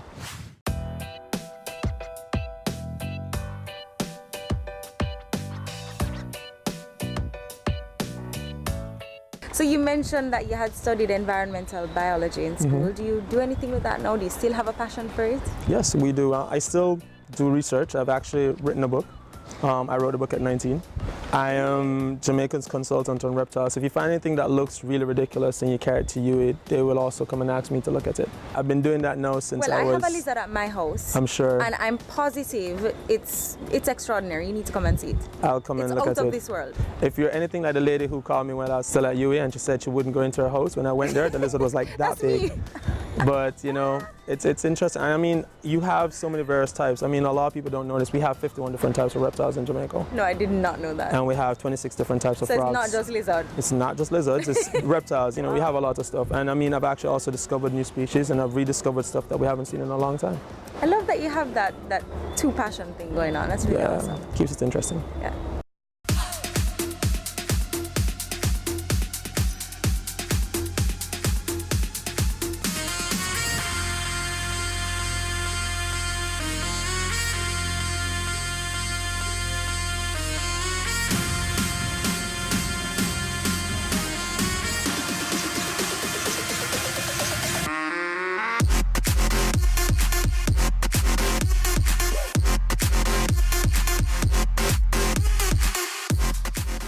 So what would you say is your highlight from today? We did so many different things. Right. What's your favorite part? My favorite part was pretty much everything, but I like some individual stuff. So I like meeting Alex and seeing Alex, somebody in my kind of position, doing the things that I do, but I am now in the customer's shoes and watching somebody having to do that. I also like integrating, you know, meeting up with the dolphins, having the dolphins push me by my feet, having the stingray scare the producer. Love that, love the parrots. I love the little girl. There was a girl that was like 2 feet tall, and she was doing the slide like 25 times. She was the bravest person I've ever seen in my life. So you just like everything there? Everything. And I want to bring my family. I think everybody should come on down. #1 attraction in Jamaica. You should come down. It's really, really good.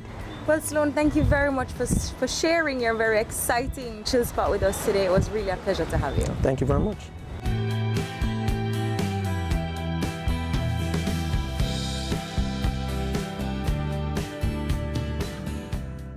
Well, we've come to the end of another episode of Chill Spot, where we featured Sloan Jackson, General Manager at Silver Star Motors.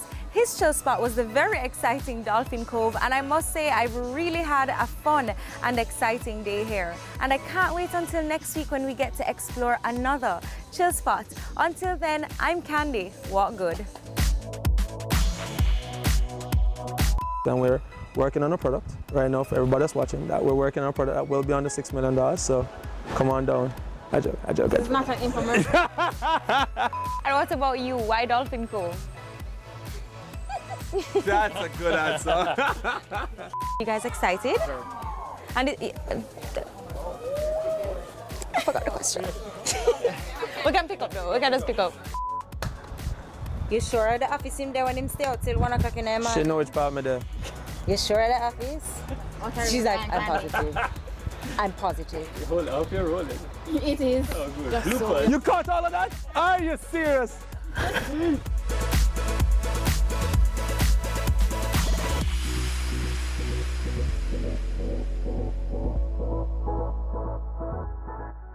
It's season 12, and Wealth Magazine Business Access is here to keep you business savvy. With an impressive mix of some of Jamaica's most inspiring business moguls, we continue to keep Jamaica informed, empowered, and ready to dominate. Tune in Sundays at 5 p.m. only on BATV. You're watching Business Access. Business Access. Business Access. Business Access TV. Serious about business.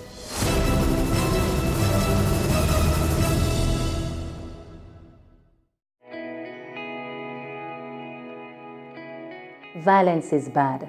Violence against our innocent little children is terrible.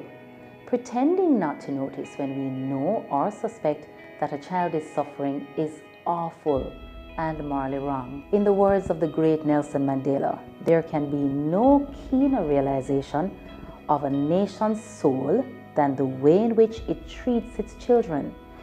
Think about that for a second. I have a voice. It's one of my gifts. I intend to use it on behalf of our children. No more violence against our children. Make your move to stop violence against our children right now. No more. No more. No more.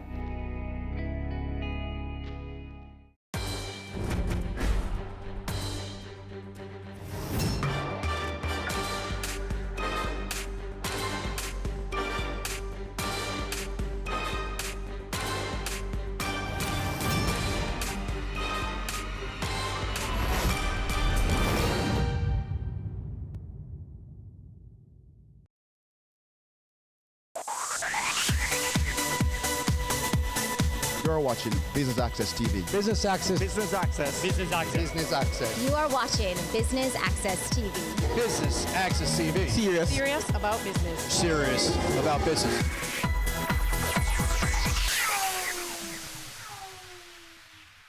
Hello and welcome to Business Access Television's coverage of the Business Breakfast for the upcoming publication of the Business Year 2019, the Jamaica issue. I'm Keneal Gale.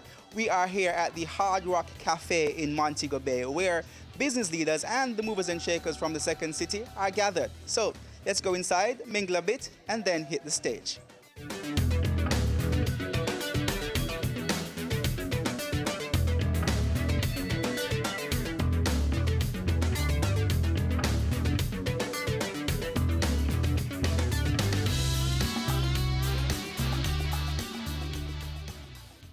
So we are delighted to have you to participate and share in our second edition of the Business Year Breakfast in Mobay.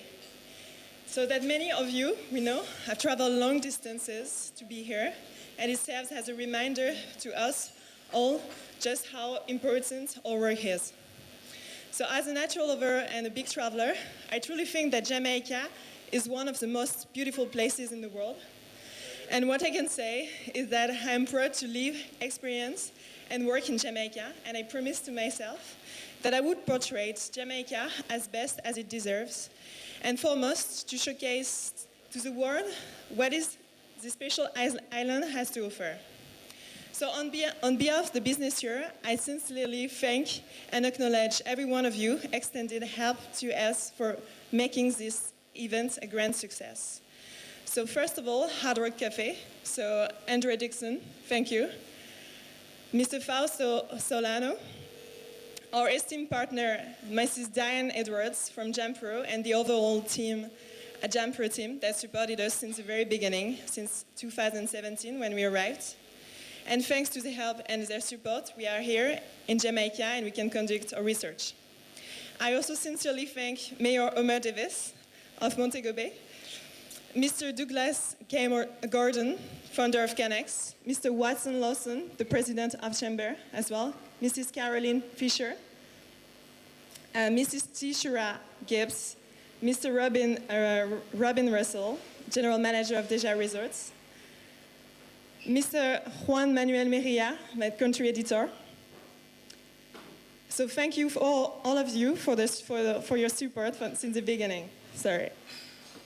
And you, my dear guests, leaders of the country that are leading not only Montego Bay, but Jamaica to the future, I thank you and welcome you. So we stand for bringing Jamaicans together and making Jamaica a better place, a more unified and a more connected place. So most of us already know who we are and our role. However, for the new faces today, let me tell you what TBY is. So TBY is a global media group specialized in economic news and research on national economies and business intelligence. So we have operations in over 35 countries. Our head office is based in London. We have regional offices in Istanbul, in Dubai, Abu Dhabi, and Mexico City. And we have a strong presence already in Latin America. So the way we carry out our research is that we meet face-to-face with the community of leaders, and we stay for an average of 6-8 months in the country to meet with the most strategic leaders and most prominent figures of the country from the main and most important companies, as well as the governmental officials from the public sector. So over 70% of our publication consists of interviews, so that we provide the most accurate and up-to-date perspectives from the experts themselves. So as some of you know, the business year arrived in 2017 for the first time in Jamaica. And we have been invited by the Jamaican Promotion Corporation to compile a comprehensive research on the economy of Jamaica, combining our international expertise with their local experience. So following the success of the first edition of the Business Year Jamaica, we just renewed the MOU with Jampro to continue our research and compile the second editions on Jamaican's economy. So our final goal is to create an annual publication about the economy of the country. Thus, our unique platform represents a who's who of the decision makers of the country. And the publication recirculates locally in the region, but also abroad. On the businessyear.com as well, and since 2018, we have a partnership with Thomson Reuters Icon, Bloomberg Terminal, and Dungeons Factiva. So today, we are all together because we need your full cooperation and support to truly reach the stage where we can have prosperity for all. So we know that Jamaicans, people want to tell stories that are wrapped in their own textures, language, and humanity. So we are here to use our platform to change the global perception and narrative surrounding Jamaica to truly reflect the economic potential of the city and the island, and further highlight the vibrant and dynamic local leaders, such as yourself, that are moving Jamaica forward. I am very happy to be here this morning on behalf of the Montego Bay Chamber of Commerce, because this breakfast launch is for us another opportunity to carry out what we believe is one of our natural duties, indeed obligations, as a chamber, that being support and aggressive marketing of this space that's otherwise known as the tourism capital of Jamaica. We recognize this is another grand opportunity, not just because what you will learn or have learned about the reach and the capabilities of the TBY, but this is a place where we have been before. That is to say, only last year the Chamber connected with TBY, and the results commencing with the showcasing at the Jamaica Investment Forum last year spoke volumes. In fact, yes, as Aska said, they officially launched their first publication, the TBY Jamaica, at the forum in partnership with JAMPRO. So let me also recognize the TBY for one, the interest it has taken in Jamaica and the excellent way in which it had delivered on marketing this space and all the great products and services available. You know, I will admit, ladies and gentlemen, that I'm also very happy for the opportunity this morning for selfish reasons. Yes, selfish reasons. Because I've recognized that this partnership, this renewed connection, sits very well with three overarching strategic initiatives for my administration. Indeed, the 10-point strategic plan for which this administration was mandated to execute on are all within the areas, namely member centricity, modernization, and advocacy. Member centricity, here we want to zero in directly on our membership, on how we can facilitate direct benefits. We had and we still have in mind the Sweet Deal Access, which we are now referring to as the member-to-member discount program. And I encourage all our members to sign on and don't be left out of this pool. We are seeing to the delivery of worthwhile, cost-effective training programs to benefit the members and their staff. This, we know, will have direct benefits in sharpening a critical asset for most, if not all, businesses. And I'm referring to human resources. And I want to recognize Dollar Financial for the sponsorship of our first training program. We expect to arrange a second one in November with a focus on digital marketing. And again, we encourage our members to use the opportunity provided by the Chamber. Member centricity is also about improving networking opportunities and improved flow and regularity of communications amongst our members. That's also being done through our monthly meetings, which we have also now added a new twist of getting these away from the Chamber office facilities, but to different venues across this wonderful city. Hello, Pier 1. The TBY Jamaica connection gels with this mandate of member centricity, as what is top of mind for us is our membership being able to reap the benefits. Those who decide to utilize the services of TBY, they should reap the benefits from the tremendous reach and capabilities for which TBY Jamaica offers.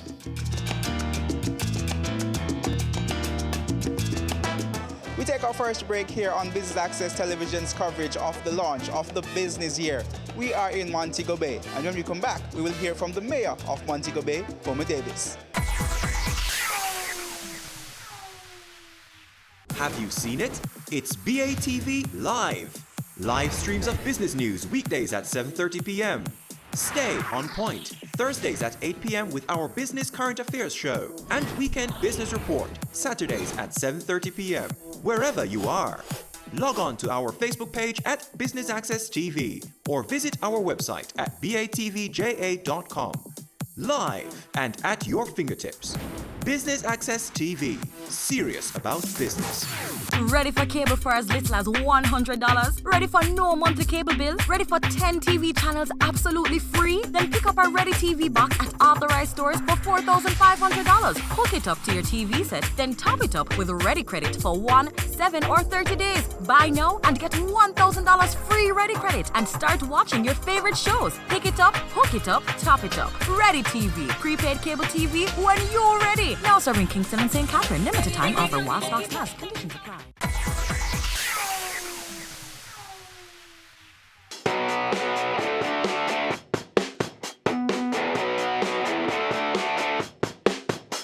Welcome back to Business Access Television's coverage of the launch of the 2019 Business Year publication, where Jamaica will be getting another solo issue. We will now hear from Montego Bay's Mayor, Councillor Homer Davis. Let's go to the stage. Montego Bay, our little city, our friendly city, our beautiful city, carries the title. And it's not something from my imagination.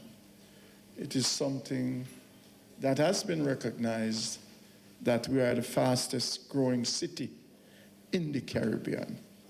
And for that, you, the members of the business community, you, the members of the Chamber of Commerce, and those who are involved in tourism, ought to give yourself a round of applause for that. Hadn't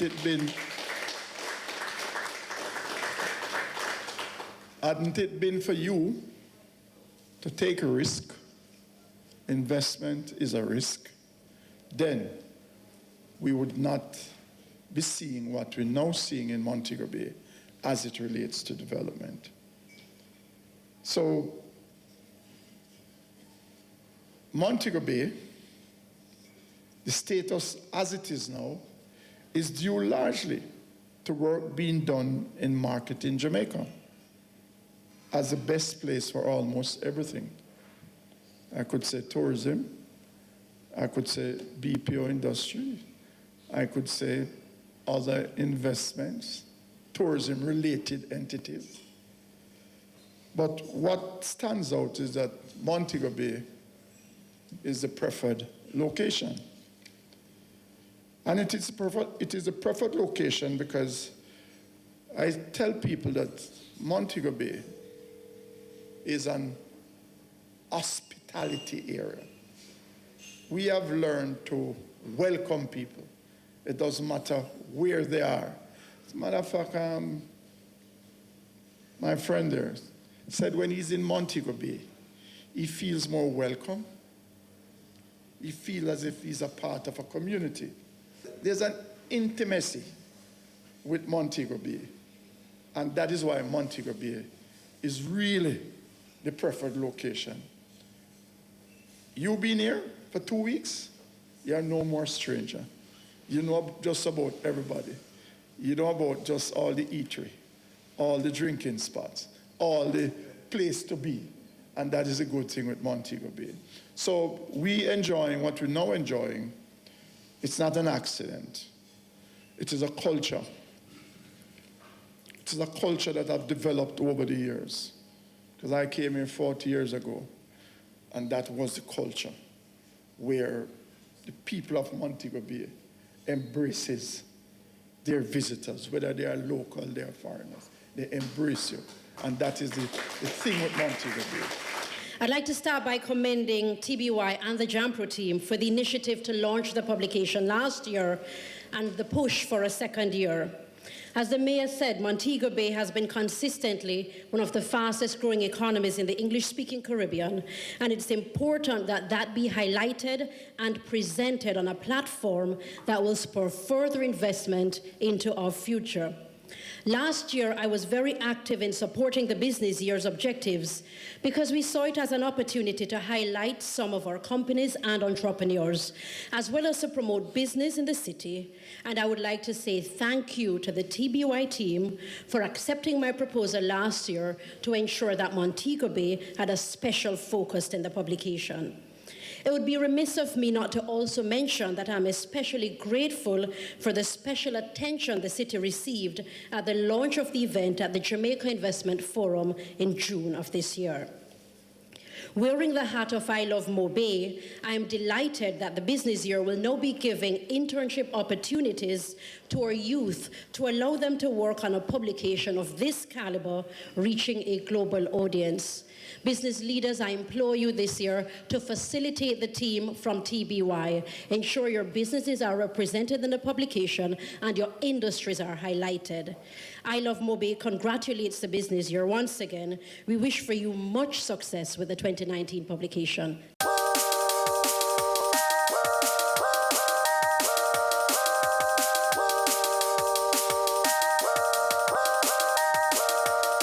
What was your major takeaway from the presentations this morning? Well, the fact that we're covering Jamaica again for this year. We did last year, and it was good highlight, good focus, and we know that there's a laser focus kind of interest now on Jamaica.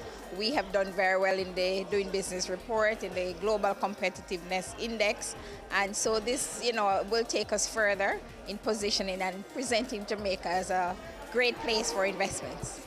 So what are some of the opportunities do you see for your industry in particular from a publication such as this? Well, as you know, we're in the global services business. So our interest is customers looking to do business with existing providers, new entrepreneurs, new businesses in Jamaica. So anything that promotes the capabilities of Jamaica, that highlights the growth and development and the complementary businesses that support global services is good for our industry. In your presentation, you spoke about the importance of a magazine or publication such as this to Jamaica and to Montego Bay. How will you be ensuring or encouraging your members to try to leverage this type of exposure? Yeah, well, look, we as a chamber, we always understand the power of marketing, the power of getting your message out. You could have the very best product. You could have, it's the best thing since sliced bread. But if you're not getting your message out to the marketplace, it really means nothing. So we encourage and we will encourage our members to jump on this opportunity. It's, as I had said earlier this morning, that it's a place where we have been before because we did it last year. It was highly successful. You've seen the product. They're also on the World Wide Web. You can view it there. And they have the capacity to get your message out globally. We encourage our members to look at it and to see how well they can exploit the opportunity.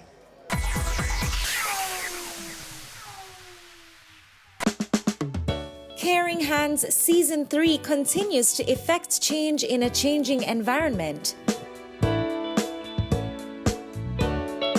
Many of us were raised by grandmothers, right? So, we know the wisdom that these people have. Going beyond business. The little leaders of today are our leaders of tomorrow. And with the proper education, we'll have very good leadership coming from that. That's Season 3 of Caring Hands, creating change and shaping lives, every Sunday at 5:30 p.m. on Business Access TV.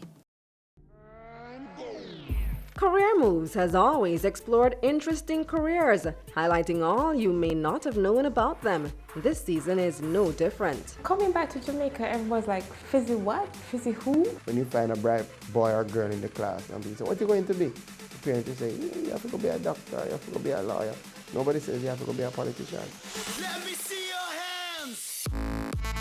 Tune in Tuesdays at 8 p.m. on Business Access TV.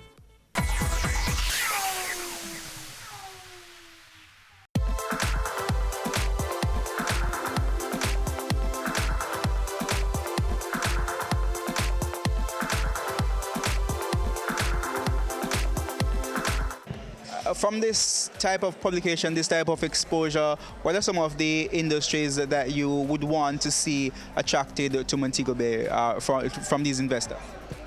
Well, Montego Bay is known for tourism, the BPO industry, that one is growing, farming, which I think we have a very good opportunity for not Montego Bay, but for St. James, especially the southern section of St. James where the farming lands are located. Because we have a service industry, and a great part of that service industry and this hotel industry is that the visitors who come here, they eat and they drink.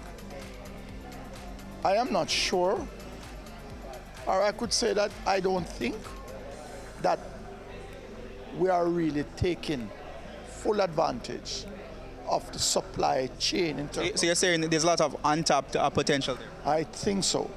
I know so. Because from time to time you will hear things. Hotels have to be bringing in this type of agricultural produce, this type of agricultural produce. But with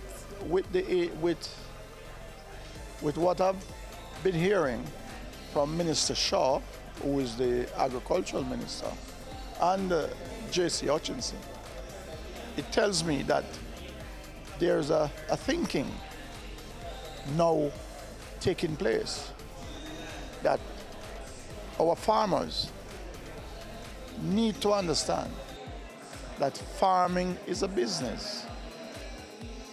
And if you're running a business, it has to be run efficiently, effectively, and it runs in a way in which you can make profit and you can sustain and maintain your family and your life. Tell us a little bit about SolarBuzz. Well, SolarBuzz is a energy company focusing on renewable energy.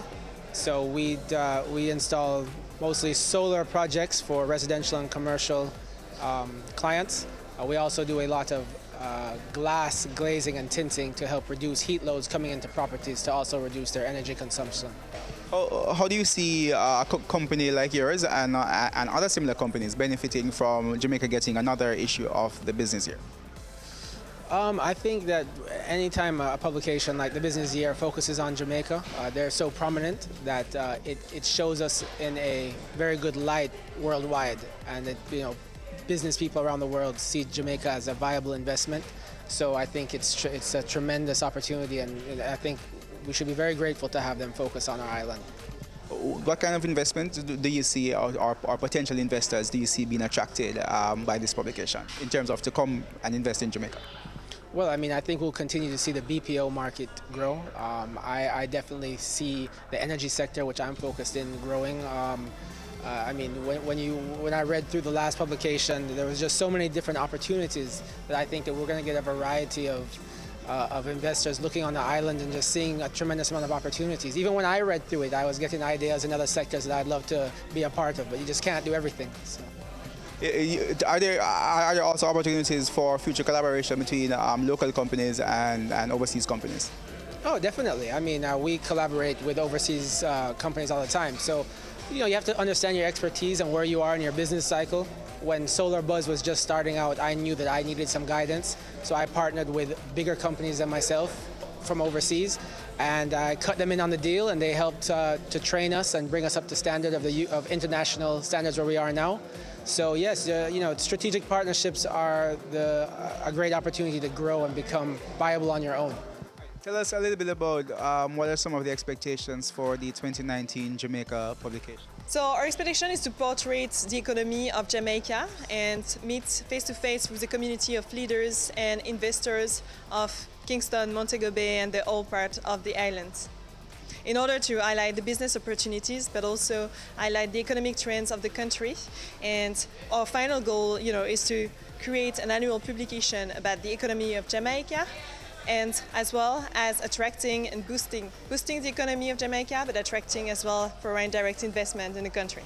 For those who aren't familiar with the publication, tell us a little bit about your audience and other publications, other countries that you've done publications for. Okay, so thank you. Very good question. So actually our readers are investors, our leaders. So all the publication is read by general managers, CEOs, and all the community of leaders from the private and public segment, the main important companies as well as governmental officials, ministers and prime ministers, leaders of the country. And we reach out 9,350 readers in Jamaica and 88,000 readers internationally, as well as we distribute the publication online on thebusinessyear.com. And since 2008, which is a breakthrough in the history of the business year, is that now we have a partnership with Thomson Reuters Icon, Bloomberg Terminal, and Dow Jones Factiva. How much of a big deal is this for Jamaica, the Jamaican economy, and businesses in Jamaica? So it's a great way to give the voice of Jamaicans himself and experts himself and showcase the strengths and the opportunities of Jamaica and the business opportunities in the international scene. And that's how we end our coverage of the Business Breakfast for the publication of the Business Year's 2019 Jamaica issue. We hope you enjoyed our coverage. I'm Kenil Gale. Pleasant viewing.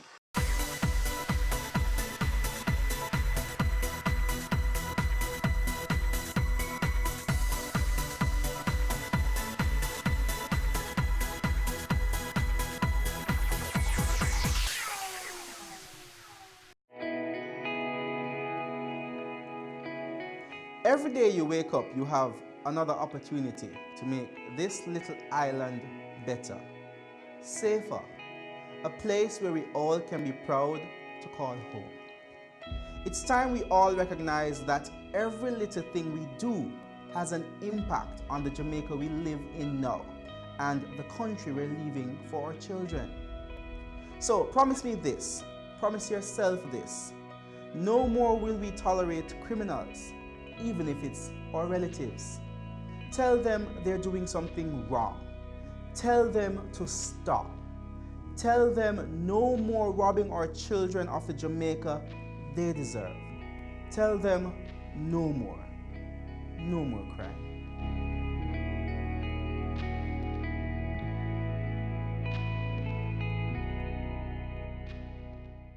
Your business matters. Business Access TV offers you the most innovative and effective advertising solution for your business, specializing in B2B sales, cost-effective solutions, the customers you want, the repetition you need. No matter the size and nature of your company, your business matters. Call us at 876-618-2870 or email us at sales@batvja.com. Business Access TV, serious about business. I'm Adam Stewart. This is Business Access TV, serious about business.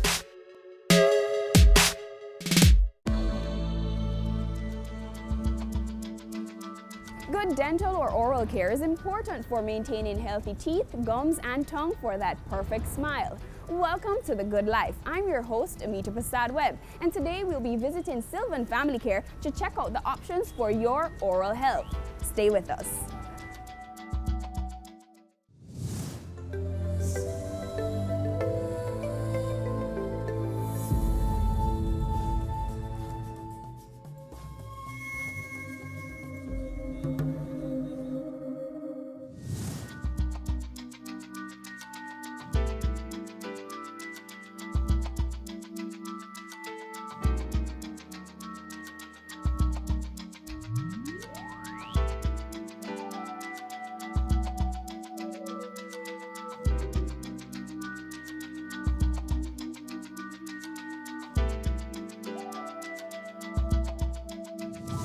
Dr. Greenpool. I'm Amita, and I'm here to learn all about oral care. Tell me a little bit about Sylvan Family Care. Sylvan Family Care is a medical dental facility, and the whole idea of this facility is that we have holistic treatment, meaning that people can come here and get dental care along with medical care, but it's not only to general practitioners. We have gynecologists here. We also have a surgeon on board. So we have a group of dental surgeons and a group of medical practitioners.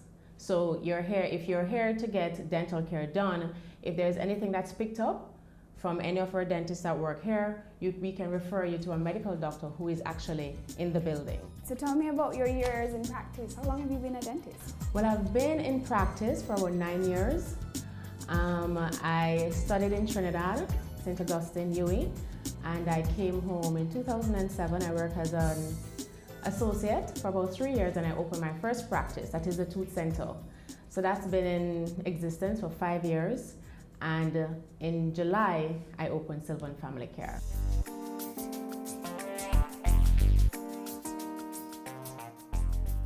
Talk to me about the mouth. Why is it important that we, practice good oral health? Well, as you would know, your smile is very important, and it's also a gateway to your system. For a lot of people, aesthetics is important, meaning that how people perceive you is very important in terms of your smile, but then you have the other aspect of it, which is the health part of it. And a lot of systemic diseases, their first manifestation is actually in the mouth, a lot of them. So they're identified in the mouth. So it's important that we have proper health care, oral health care, where we do our 6 months oral examination, and we look for many different things apart from systemic diseases and their manifestations. We also look at the health of the mouth, the gums, the teeth, everything, because it affects people greatly. So what is teeth, or what are teeth? Well, teeth, as you know, we can call them organs if we wish. In our mouth, we have up to 32 of them in our mouth, most of us. It consists of a hard outer layer, which is the enamel, and underneath that is the more sensitive part, which is the dentin, followed by the pulp. You have the cementum, different structures that build up the teeth.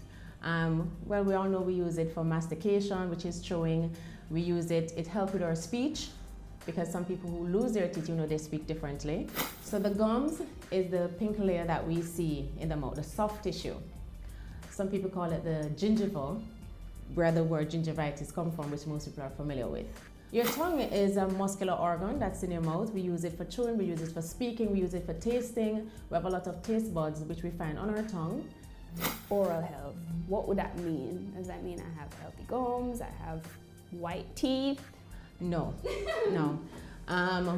White teeth is not necessarily, doesn't necessarily mean you have a good oral health, because people have different shades of teeth. They come in different shades. Mm-hmm. So what good oral health really is having a healthy mouth, and we're talking about a healthy periodontium, which consists of our teeth, our gums, the bone in our mouth, the ligaments that hold our teeth in place, the tongue being healthy, the gingiva being healthy, or mucosa being healthy, which is our soft tissue, because as you know, there are many things, as I said before, that manifest.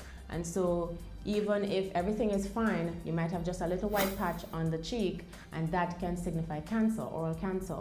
So the good oral health is not just about, let me brush my teeth every day. That's why it's so important to get your 6-month checkup, because we look for many different things in the mouth. So it's just everything being healthy. What are some effects of poor oral health? Like not getting my checkups, not flossing, not brushing my teeth. One of the most common things that you'll find is when you have poor oral health, or if you want to say not visiting the dentist regularly, I'll put it that way, is that we miss a lot of things, meaning that you end up with a cavity, and not every cavity is very obvious, because you have to come in, we do x-rays, we can find cavities that is in between the teeth that we can't see with the naked eye. Also, you have patients that complain a lot of bleeding in the morning, their gums bleeding, and that's just gingivitis that can exacerbate to something else like periodontal disease. People end up in a lot of pain, People have abscesses that form due to long-standing cavities that are not looked about. So there are many different things that happen to oral health. And one of the major things is halitosis, which is bad breath. A lot of people are not aware that it's happening to them, so they need someone else to tell them, and some people are not, wouldn't want to tell you that you have bad breath. So it's very important really that you come in regularly. As a dentist, it's easier for me to tell you, and you'll accept it from me much better than someone else telling it to you, or like your peers, right? So, getting your regular dental checkup, having things checked out is very important. A lot of things that people overlook, so it's very important. What lifestyles would you say affect having good oral health? Because good oral is so multifaceted, it's so many different things. Eating habits affect oral health, as you know, cavities, sweet things. There's also staining of the teeth, depends on what you eat. If you drink a lot of coffee, you drink a lot of red wine, it stains your teeth. There are other foods that will stain your teeth. There are other practices, especially in children. Children tend to suck their tongue, they suck their thumb, and it gives them what we call buff teeth, right? And that affects, it does not make it unhealthy, however, aesthetically, it's not pleasing, and then it can lead to other things like trauma. So it's easier to sustain trauma to the front teeth if it's protruded than if you have straight teeth. So these are some of the things. So what would you say are some common oral health issues here in Jamaica? What is very common? Cavities, what we call rotten teeth. Very common, very, very common. And because it's left alone for long periods of time, you find a lot of abscesses forming. So you find people coming with a lot of cavities and a lot of abscesses. So that's very common. And there are people who will go ahead and do extractions. So we find out we're doing a lot of extractions, especially in the clinics. If you go to the clinics, you find pretty much for the entire day they're extracting people's teeth, right? So that's very common. Cavities, decayed teeth, abscesses is very common in Jamaica. And we have a lot of gum disease because we are not taking care of their teeth. You find we have periodontal disease, which is very common throughout Jamaica. You mentioned a lot of extractions. That's a last resort option, or is that the first thing that a dentist would do? No, it's not the first thing. They are different depending on the severity of the cavity. There are certain cases where we don't have an option and we have to extract the tooth. That's just the prognosis is very poor, so we have to get rid of the tooth. However, there are other options. Root canal is an option. Root canal treatment, that's another option to save a badly decayed tooth. What is a root canal? Root canal, basically, let me put it in a nutshell. What we do is basically take the damaged nerve and blood vessels from the tooth. So usually when you have a cavity, reason why you have pain and abscess might develop is because the nerve is damaged, right? So we remove the decayed portion of the tooth, the damaged nerve, blood vessels from the tooth, make it sterile, and we actually fill in the tooth with a material, and then we can actually put a restoration on it.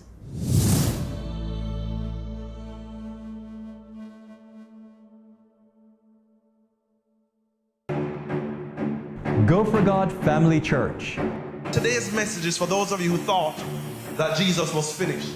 Inspiring messages. I'm here to tell you today that you are excellent. God is excellent. Empowerment from biblical motivation. To be glorified means to endow with authority. A woman is a powerful, creative being.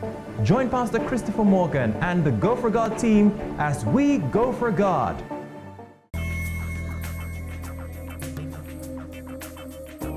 Welcome back to The Good Life. This episode is all about oral health, so check out our Need to Know feature.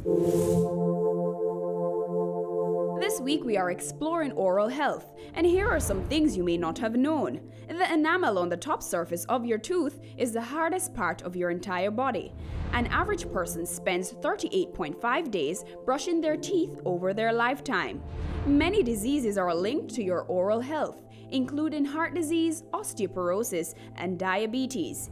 If you get your tooth knocked out, put it in milk and hold it in your mouth. This will help your tooth to survive longer. Make sure you see a dentist right away. No two people have the same set of teeth. Your teeth are as unique as your fingerprints, so be proud of your unique set of teeth. Like fingerprints, everyone's tongue print is different. Dentists have recommended that a toothbrush be kept at least 6 feet away from a toilet to avoid airborne particles resulting from the flush. Here today, you're in our dental spa room. This is a themed dental operatory. We have 4 of them. So there is dental spa, there is our paradise room, the ivory room, and the kid adventure room, which is a kiddie room. The procedure that I'm gonna demonstrate on you is it's the regular cleaning, or we call it oral prophylaxis. This is a preventive procedure. that we do similar to like fissure sealants.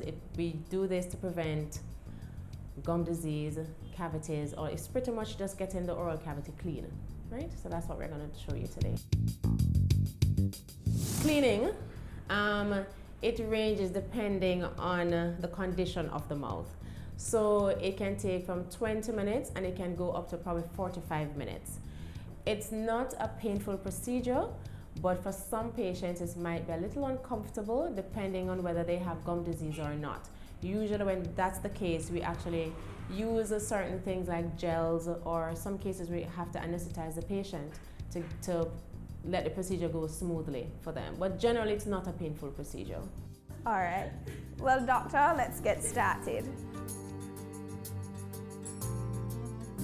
So usually when we do this procedure, we think of safety and protection of the patient and also of the doctor. So part of it is wearing your protective eyewear, so the assistant will put that on for you. All right.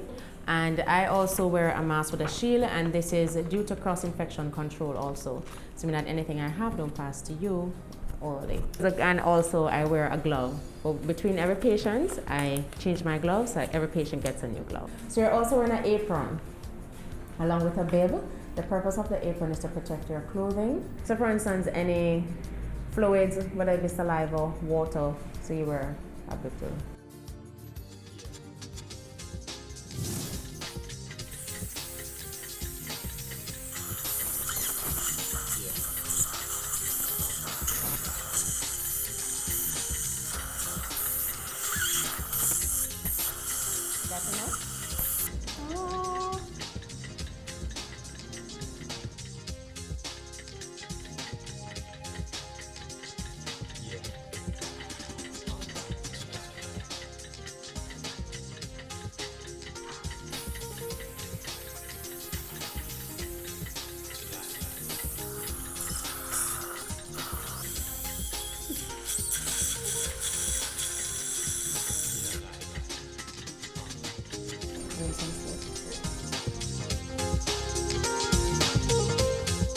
So I will explain to you the steps that we just went through. The first part was the electronic scaling. We use a Cavitron where we go around each tooth, right, to the entire mouth. After that, what we did was a hand scaling, because sometimes the Cavitron is unable to go in between the teeth. So if there's any buildup, what we call tartar or plaque or calculus, we use a hand scale and literally go through every single teeth and actually get all that out. Then we floss. So we floss and get anything that we're unable to reach, floss that out.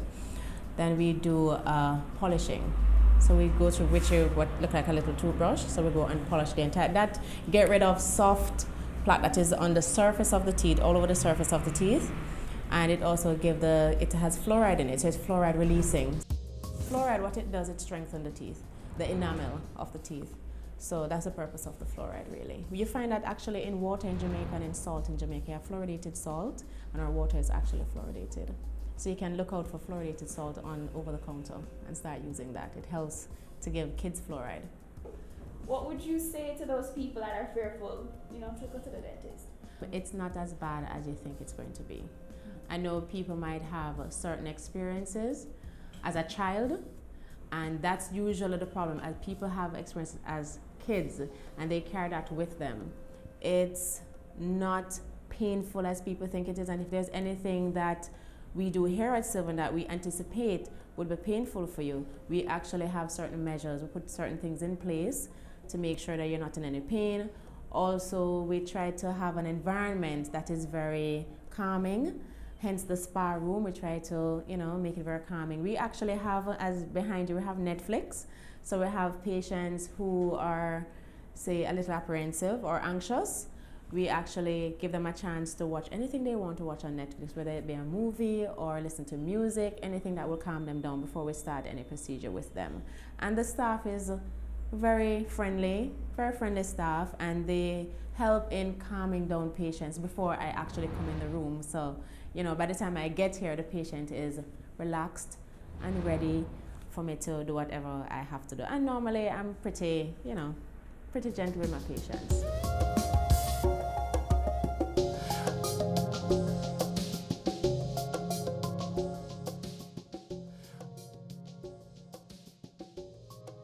your business matters.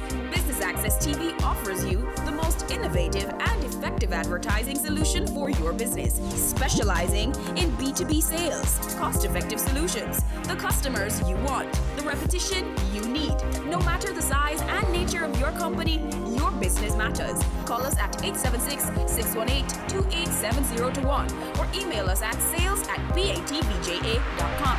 Business Access TV, serious about business. Every day you wake up, you have another opportunity to make this little island better, safer, a place where we all can be proud to call home. It's time we all recognize that every little thing we do has an impact on the Jamaica we live in now and the country we're leaving for our children. So promise me this, promise yourself this. No more will we tolerate criminals, even if it's our relatives. Tell them they're doing something wrong. Tell them to stop. Tell them no more robbing our children of the Jamaica they deserve. Tell them no more crime.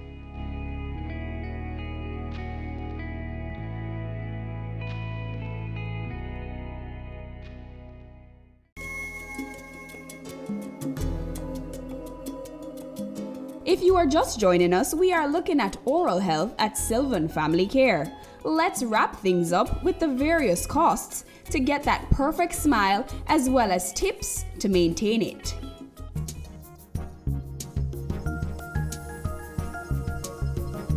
I am Cavell Clark and I am the office manager here at Sylvan Family Care.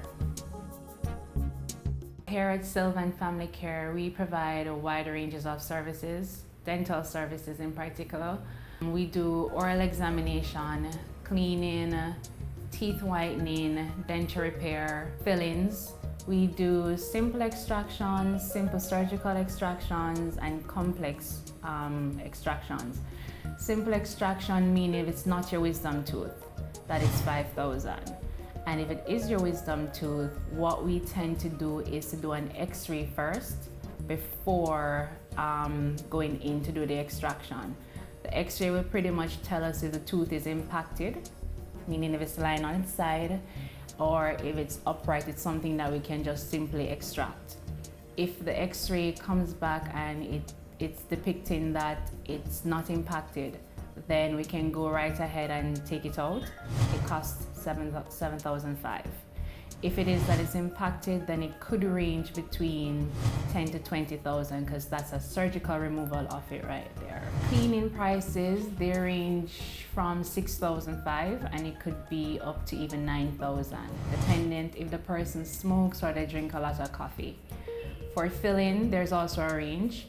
The most common type of filling that we do is a composite filling, which is pretty much the white one that we match to the shade of your actual tooth. So that's a little bit more expensive, ranges between $7,000 and $8,000. And then we have the amalgam filling, which is like that silver material or gold-plated material. That ranges from $5,000 to $7,000. So patients, they can decide which type of filling that they want. For a whitening, which is also one of the popular procedures that we do here, you have two prices. So whitening, you can have the take-home kit, which is for $15,000, and then you have the in-office treatment, which is for $18,000. But before the whitening procedure, an oral examination and dental cleaning has to be done before that. And most of our dental procedures, they are covered by health insurance. We accept Sagicor and Medicus health cards. They usually cover 80%.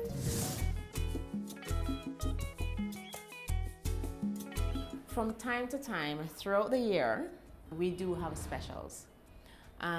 Usually we give discount ranging from 10 to 20%. In Oral Health Month, we usually do a 20% discount. In order for me to take advantage of my 20% discount, when is Oral Health Month? That's in October. Every October, we have Oral Health Month across Jamaica. So I have to mark that down on my calendar. October.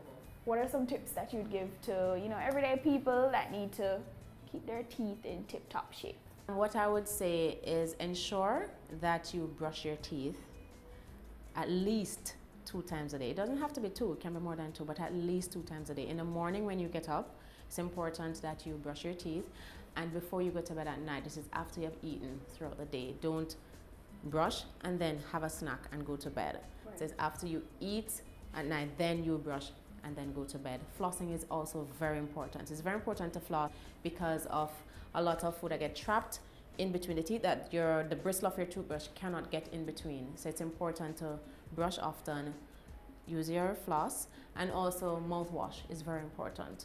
How often should I change my toothbrush? Every 3 months.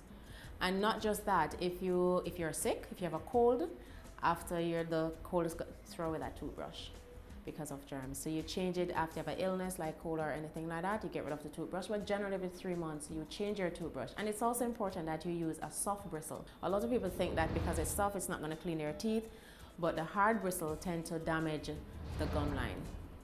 And so it's important that you go with a soft bristle toothbrush. And there's extra soft out there too for some people who have very sensitive gums. Extra soft is there.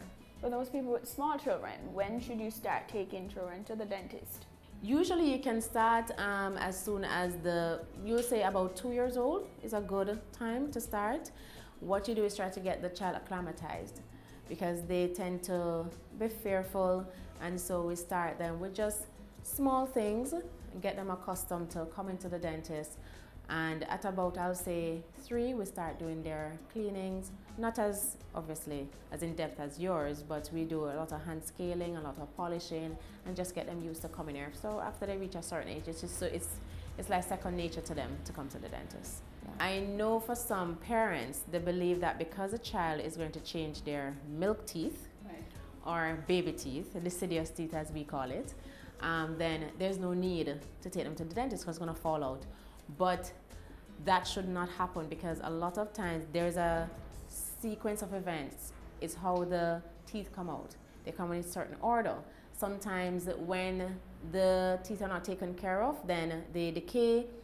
Sometimes they have to be extracted before they're supposed to come out because they naturally exfoliate when they're supposed to. And that allows the permanent teeth to come up in the position they're supposed to come up in. So you find that a lot of kids will have jumbled teeth, impacted teeth because the teeth is unable to come out, there's no space for it. So a lot of complications happen.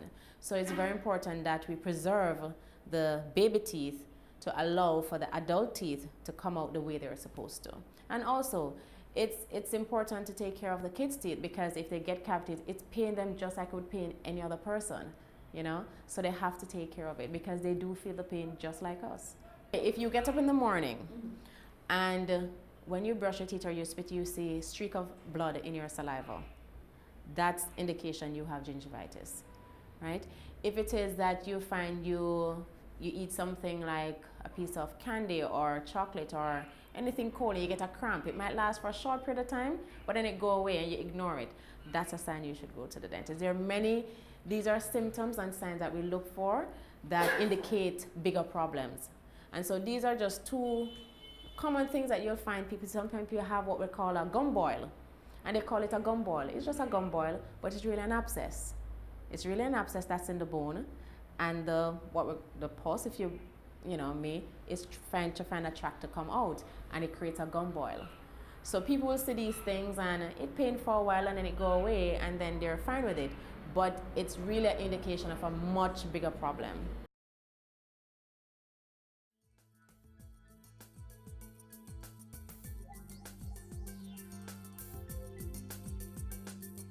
Well, there you have it for this episode of The Good Life. Today we visited Sylvan Family Care to check out your options for good oral health. I've been your host, Amita Prasad Webb, and remember, health is wealth.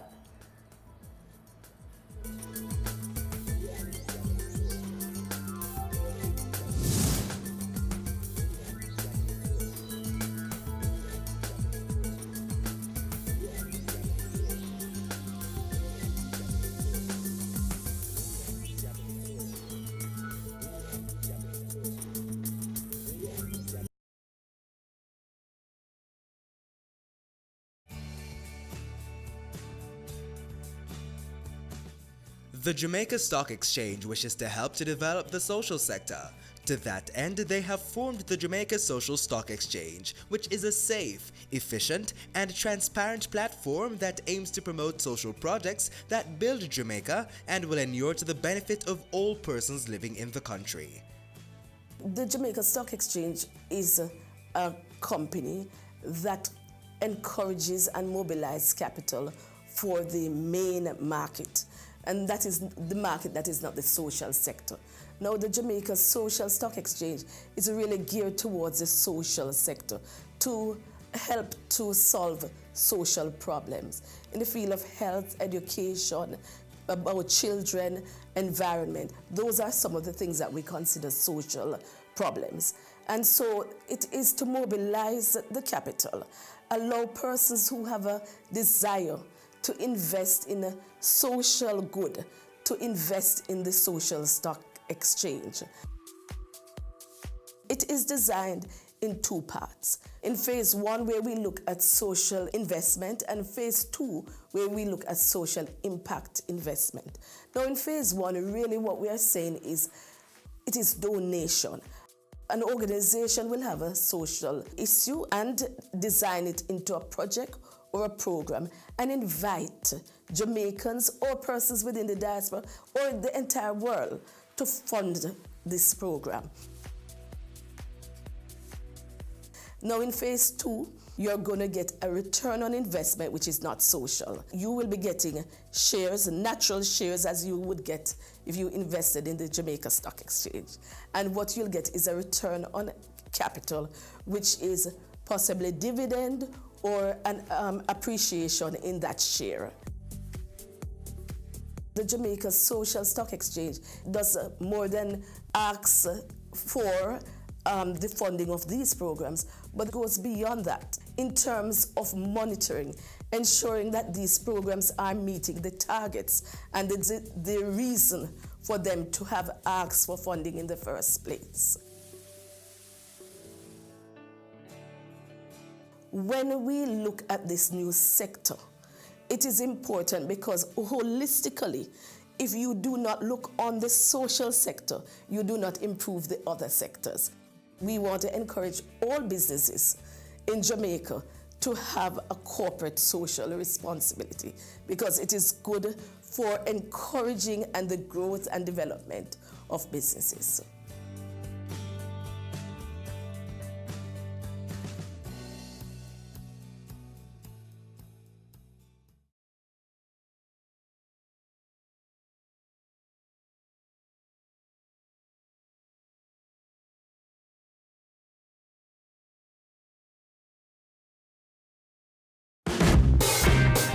I'm Butch Hendrickson. You're watching BATV, serious about business. The history of dietetics can be traced as far back as the writings of Homer, Plato, and Hippocrates in ancient Greece.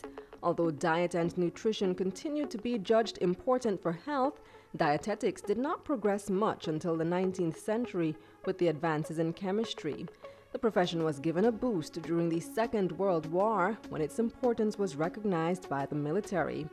Today, professional dietetic associations can be found on every continent, and registered dietitians are involved in health promotion and treatment and work alongside physicians. The growing need for dietetics professionals is driven by a growing public interest in nutrition and the potential of functional foods to prevent a variety of diet-related conditions.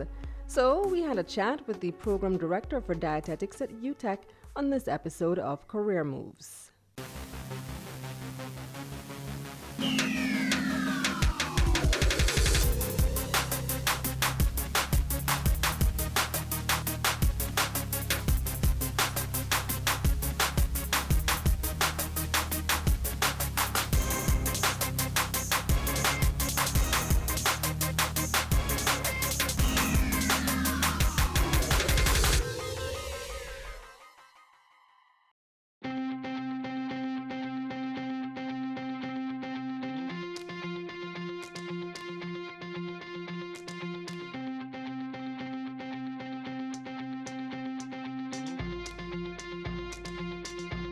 I'm Ava Simpson.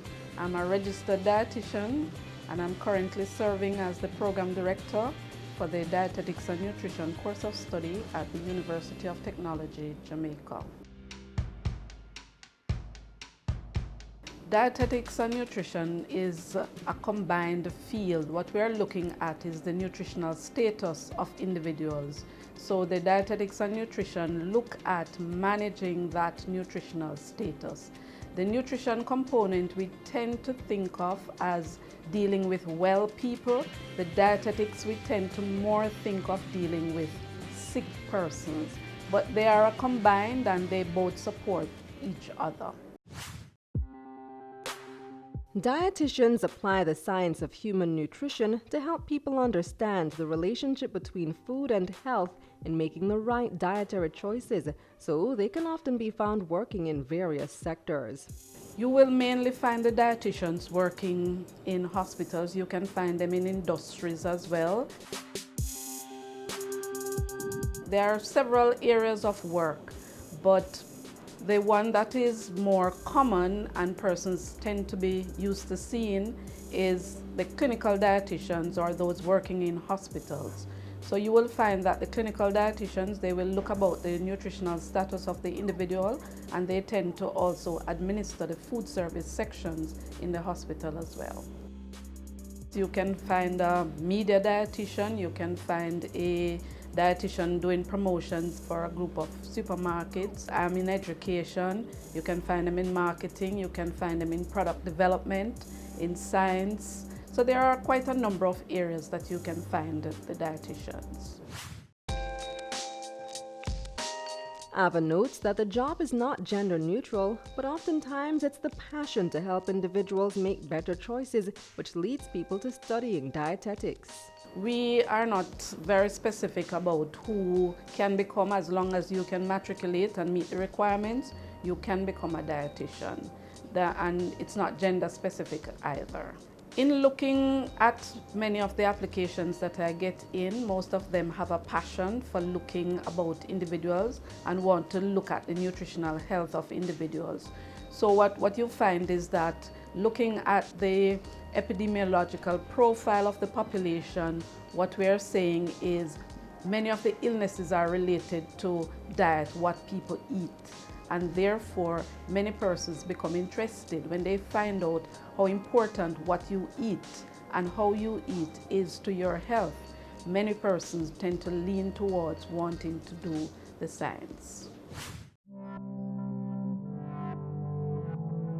I was applying for university and not sure where I wanted to go. I knew it was something in the medical field, but not exactly sure what it is that I wanted.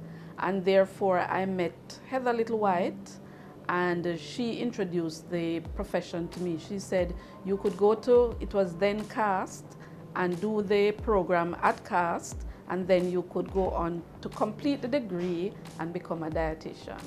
I did not develop as a straight path in dietetics. I did a diploma in dietetics and nutrition from the then CAST, College of Arts, Science and Technology, and then I went on to work as a paraprofessional in the hospital. So I started working at the Conway Regional Hospital, and I worked there for many years as a food service manager. I left and went into industry for a number of years, and then the passion beckoned. The call to come back to dietetics beckoned. And so when UTech started offering the degree towards completing for a registration, I applied, completed the degree, and the Ministry of Health offered an internship. So I went into the internship program and completed as a dietitian. I also started working as a dietitian at the Conway Regional Hospital and the Western Regional Health Authority. She shares what goes into the daily preparation and day-to-day affairs of a dietitian. As I said, there are several arms of the dietetics profession, so you might find yourself in promotion, in administrative dietetics, in administration there for meals. The other section is going to be the clinical section, where we would either be sitting in the clinics or the patient would come to us in our offices for counseling. So we could be doing nutrition education to the clients out there, or we could also be doing the the in-depth nutritional assessment for individual clients. We are fulfilling a great need, and it is sometimes sad when we spend so much in the curative areas when we should be spending a lot more on prevention. It's season 12, and Wealth Magazine Business Access is here to keep you business savvy. With an impressive mix of some of Jamaica's most inspiring business moguls, we continue to keep Jamaica informed, empowered, and ready to dominate. Tune in Sundays at 5 p.m. only on BATV. You're watching Business Access. Business Access. Business Access. Business Access TV. Serious about business.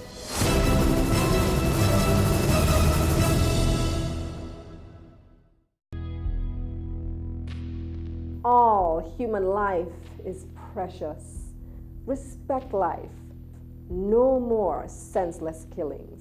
No more.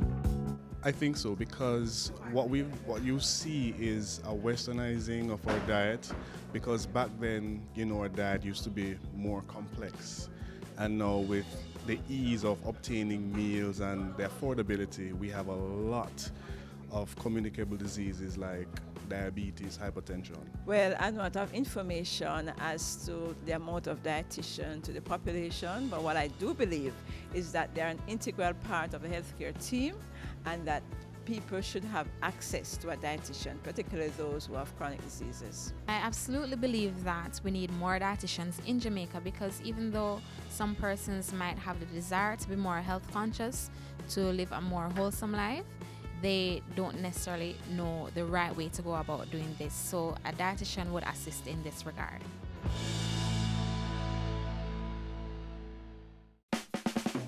Dietetics is a vital, growing field open to creativity and opportunity, and the possibilities are endless. So students, upon entering UTech, are expected to meet the matriculation requirements. So the prerequisites for matriculation to this university, we require at least five CSEC or equivalent. So that's math, English, chemistry, biology, or human and social biology, and one other science subject.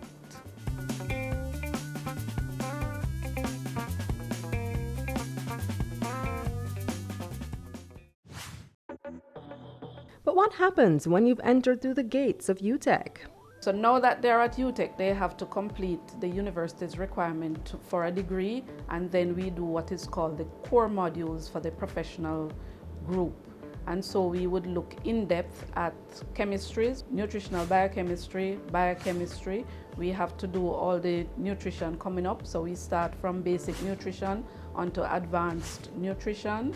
And we also have to look at the clinical aspect. So we want to look at the clinical nutrition aspect as well. So all of those would come into the training for persons.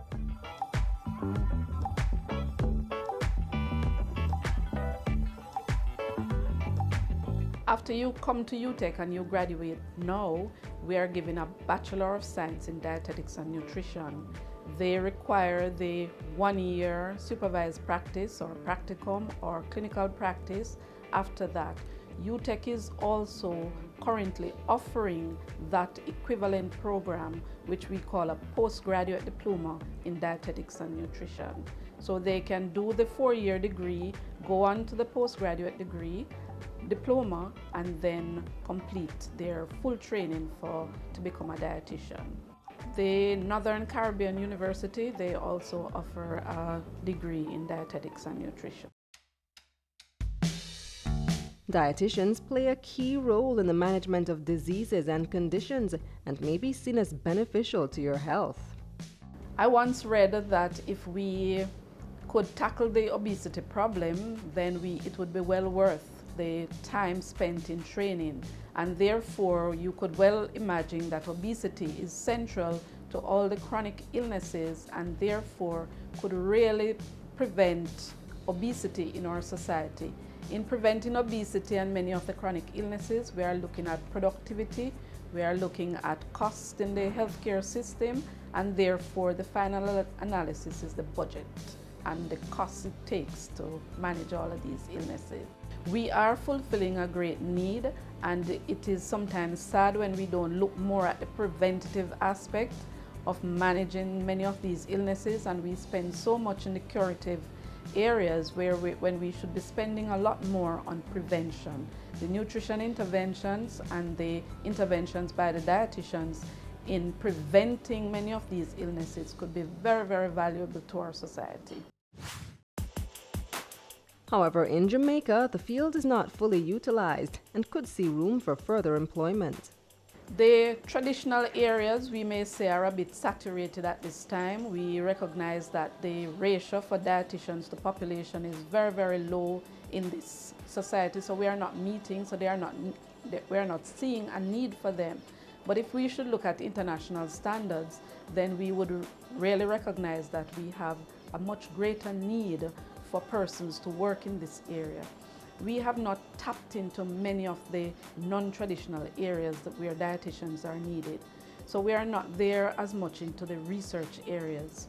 We are not there as much into the food industries, into the agricultural areas, into the school feeding programs. We have not even tapped into those areas as yet. So there is great need and potential for growth for the persons in this area. We do get a fair amount of applicants for the program. We get more than we would need on a yearly basis. And they come in and they are very, very passionate about what they really want to do for the population in terms of looking at the nutritional health of persons. Well, when it comes to job security, Ava says no job is ever secure. I am not sure about job security. There are no jobs that are very, very secure. Those persons who work in the government system, they tend to want that security of tenure in those areas. But in other areas, it depends on where you work. If you go to an industry that is growing and you have proved your worth in those areas, then you could see yourself being there for quite a while. We really need persons to understand the roles and functions of dietitians and what they do and how they can assist individuals. Your business matters. Business Access TV offers you the most innovative and effective advertising solution for your business, specializing in B2B sales, cost-effective solutions, the customers you want, the repetition you need.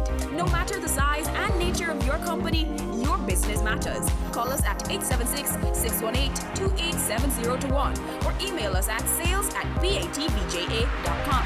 Business Access TV, serious about business.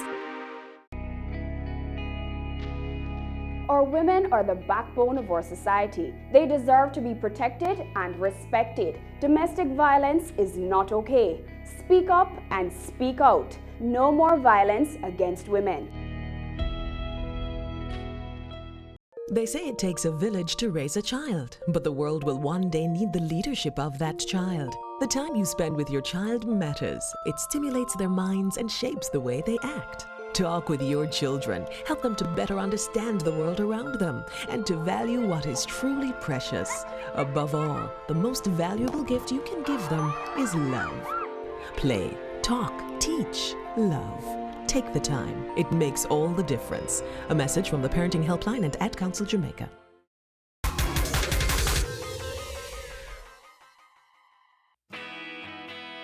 Dietitians work with groups and also on an individual basis with patients of all ages, so a number of key skills are required. Key skills, we're going to look at critical thinking. Somebody must be able to analyze information, because once you collect all of that information about the individual, you look at assessment and then you will have to draw conclusions. And from this conclusion, now you're going to plan for this individual, and then you are now going to implement that information. So I would say critical thinking skills is very, very important in this particular area. We also want persons who can find accurate information, be able to probe deeply, and be able to pull out accurate information from persons. We really need persons to understand the roles and functions of dietitians and what they do and how they can assist individuals.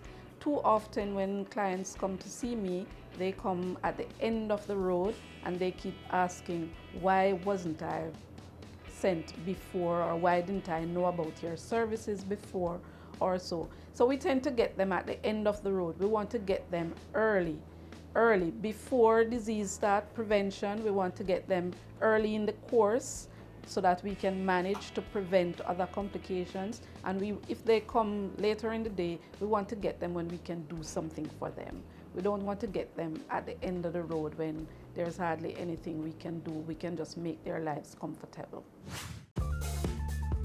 Graduates are prepared for work in a wide range of areas, including private practice, patient and clinic care. I see a number of persons getting jobs. We work as medical professionals, and therefore a lot goes on in the medical field. We want to see the persons going out into the industry areas, being able to provide, because if we are going to be asking persons to choose certain types of foods, we want the supportive environment, so we want to be able to see persons' products out there that are low salt, that are low sugar, that are appropriate in the potassium content. We want to be able to tell persons how to eat and to make sure that the agricultural produce do meet their requirements. So we want persons in those areas to make sure that our products are good quality products, and that after we recommend all of this, persons will be able to eat and be nutritionally well. I think for the purposes of this, I'm going to say the difference between a dietitian and a nutritionist is based on their academic development. Now, the dietitian would have gone through the 4-year degree in dietetics and nutrition, done the internship, and then moved on to register as a dietitian. The nutritionist here in Jamaica comes in at a different level. They come in with a master's level, and they are more prepared for group development of group programs, prepared for the research areas, and so forth. So there is a very complementary role for the dietitians and nutritionists here in Jamaica. Knowledge of nutrition and healthy foods is just one component. But what about the misconceptions?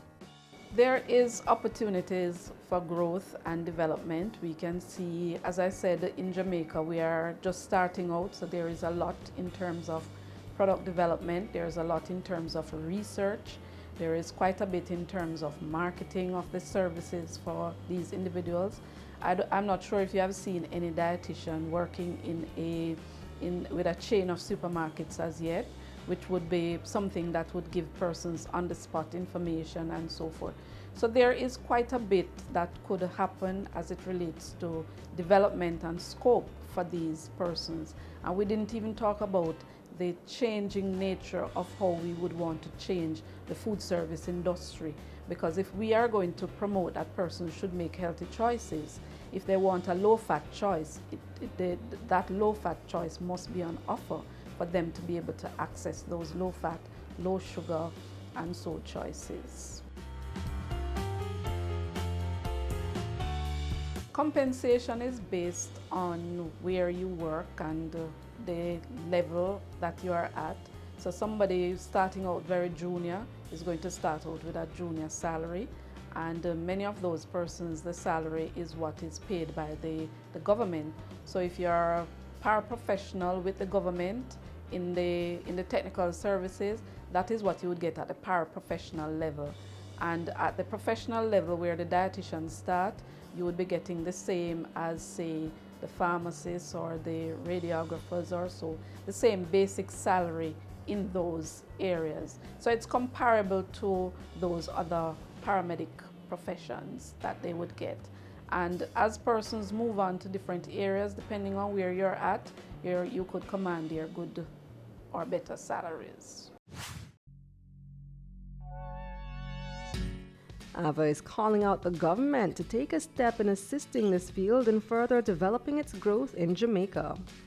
as said, we are hoping that we could look at the ratio of dietitians to population. In Jamaica, we are nowhere near the ratio that we should be. So if the government look in that way, and I want to be bold and to say to them, if they do not look at the nutritional health of the population, they would not be achieving their goals for Vision 2030, and therefore they must look at the contributions that should come from dietitians and nutritionists in terms of meeting those goals. And in every area that they want to think of, the dietitians and the nutritionists are important. We were harping on a number of the areas, but if we look at the life cycle, we want to look at pre-birth, before the child is born. There is a role to play with that pregnant mother. There is even a role to play even before the woman becomes pregnant. So we're looking at pre-pregnancy, pregnancy, at birth for these children into that first year of life. We're looking at the other years following. We're looking at teenage or adolescent period. We're looking at the adult period, the elderly, where we would see a number of the chronic illnesses coming in. So if we want to look at even the scope, we could look at just the life cycle area, and we could see that there's quite a bit of scope for this profession. And as always, here are some tips in getting ahead. Students who want to become dietitians should think about the chemistry. They should look at the chemistry modules at school. If we are going to be studying the body, then we are looking a lot at the bodily processes, and chemistry is very important to that study. You want to make sure that you do well at math. We have to do quite a bit of calculations, and our calculations have to be accurate. You also want to look at your communication skills. You have to communicate with other professionals, and therefore you have to look at your communication skills. So we want to encourage them to get their good grades in all the subjects that are required to make it into the university. And when they come into university, they don't lose focus. It's a medical field. It's not very, very easy, but it is manageable. And therefore, once you are focused, you will complete your degree and you can get honors with your degree and move on to doing your internship and becoming a registered dietitian.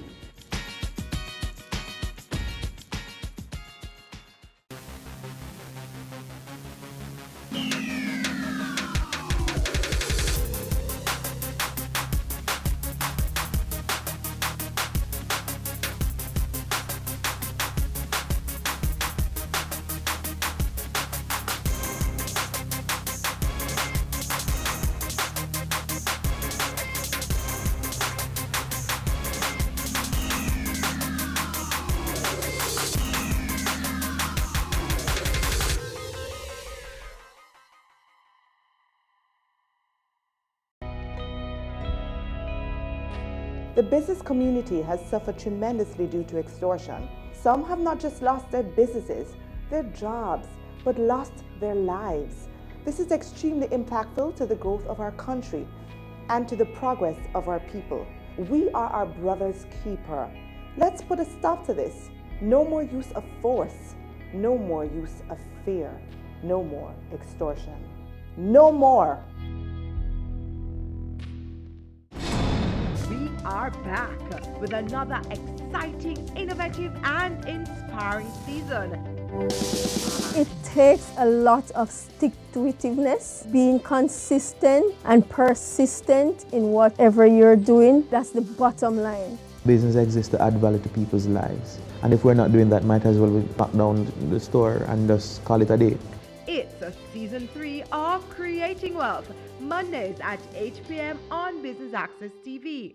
Now presenting the Jamaica Social Investment Fund ICDP Enterprise Development Project. Entrepreneurial Grant Business Pitch. This project is a $100 million grant that's seeking to target 50 small and micro business enterprises and give them training, capacity development, equipment, permits and license towards the development and the viability of their business. We have made a call for proposal in March of this year for entrepreneurs to submit for the opportunity to receive a grant between $1 and $5 million. We received more than 500 applications, and so we have now shortlisted them to 100. So we've invited that top 100 applicants here today, and they're going to have to pitch their business idea to a panel, and of the 100, 50 will actually transpire and win the opportunity for the grants. One of the primary objectives of what we're doing here is employment. We want the business to be able to sustain not only the principals as the owners, but we also want the business to be able to employ at least 2 people. The next part of it, as we do in all of our projects like this, is it provides a learning instrument of how we can engage small and micro enterprises and take them to the next level. Why we're doing this rigorous process, because we want to identify the best potential entrepreneurs for this project. And keep in mind that we are speaking about a loan, so we want to ensure that the applicants are committed, and that from a sustainability point of view, that upon receiving the support from JSIF, that in 2 or 3 years, the enterprises will still be operational and the broader objective of the project would be achieved. Once we have now equipped them and they should be ready to start their production line going, we'll then have a mentorship component.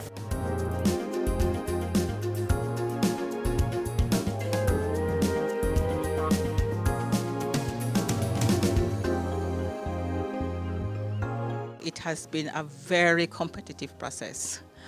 Jamaica is filled with persons with drive and passion. We're expecting that the best will be selected, and then for those who are not successful, we are also hoping to link them to other providers of services, because I'm telling you today, from what I've seen, it is an excellent, excellent, excellent opportunity.